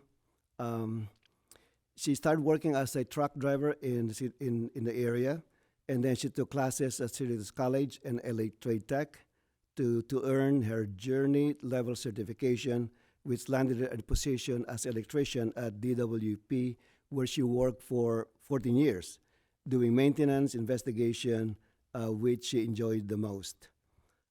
Linda Lee was generous in donating her to organizations such as Little House, California Science Center, Precious Life, Salvation Army, the LA County Library, and I recall this because she and her husband, Steve, donated the racks at the Brackensack Library. Before passing, this is one interesting that Steve shared with me. Linda checked off the #1 item in her bucket list. You know that we have our own bucket list. Her bucket list was accomplished on November 1st, 2022, and that was to ride the Goodyear blimp. She was active in the community and served on the following commissions: Public Safety and Transportation from 2001 and 2005, and she served as chair in 2002-2003. Public Safety Commission from 2005 to 2006, and Public Safety Review Committee 2001 and to 2005. She was very active in the Neighborhoods program, and that's where I met Linda way back in the early 2000s.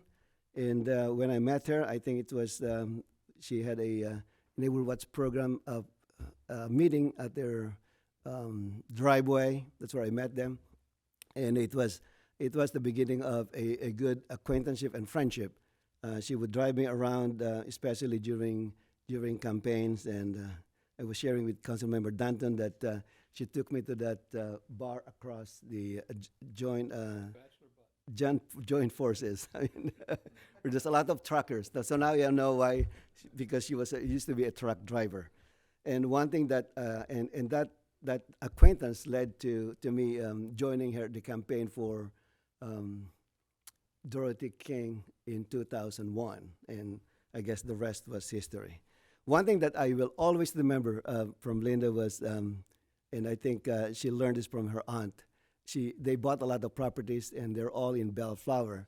And Linda would share with me that the lesson she learned from her aunt was, buy a rental property that you can see. That was the lesson that her aunt told her. And sure enough, she bought properties in the city of Bellflower. So Linda lives behind a loving family, husband Steve and son Ethan, and countless of friends who will greatly miss her. So our deepest sympathies and heartfelt condolences go out to the Iverson Martinez family. So with that, and Steve, the husband, is here tonight, and thank you so much, Steve, for the friendship, and we will miss Linda. So this meeting is adjourned in memory of Linda Lee Mary Iverson to the next regular meeting of Bellflower City Council at 5:30 p.m. on Monday, March 27, 2023. So this meeting is adjourned.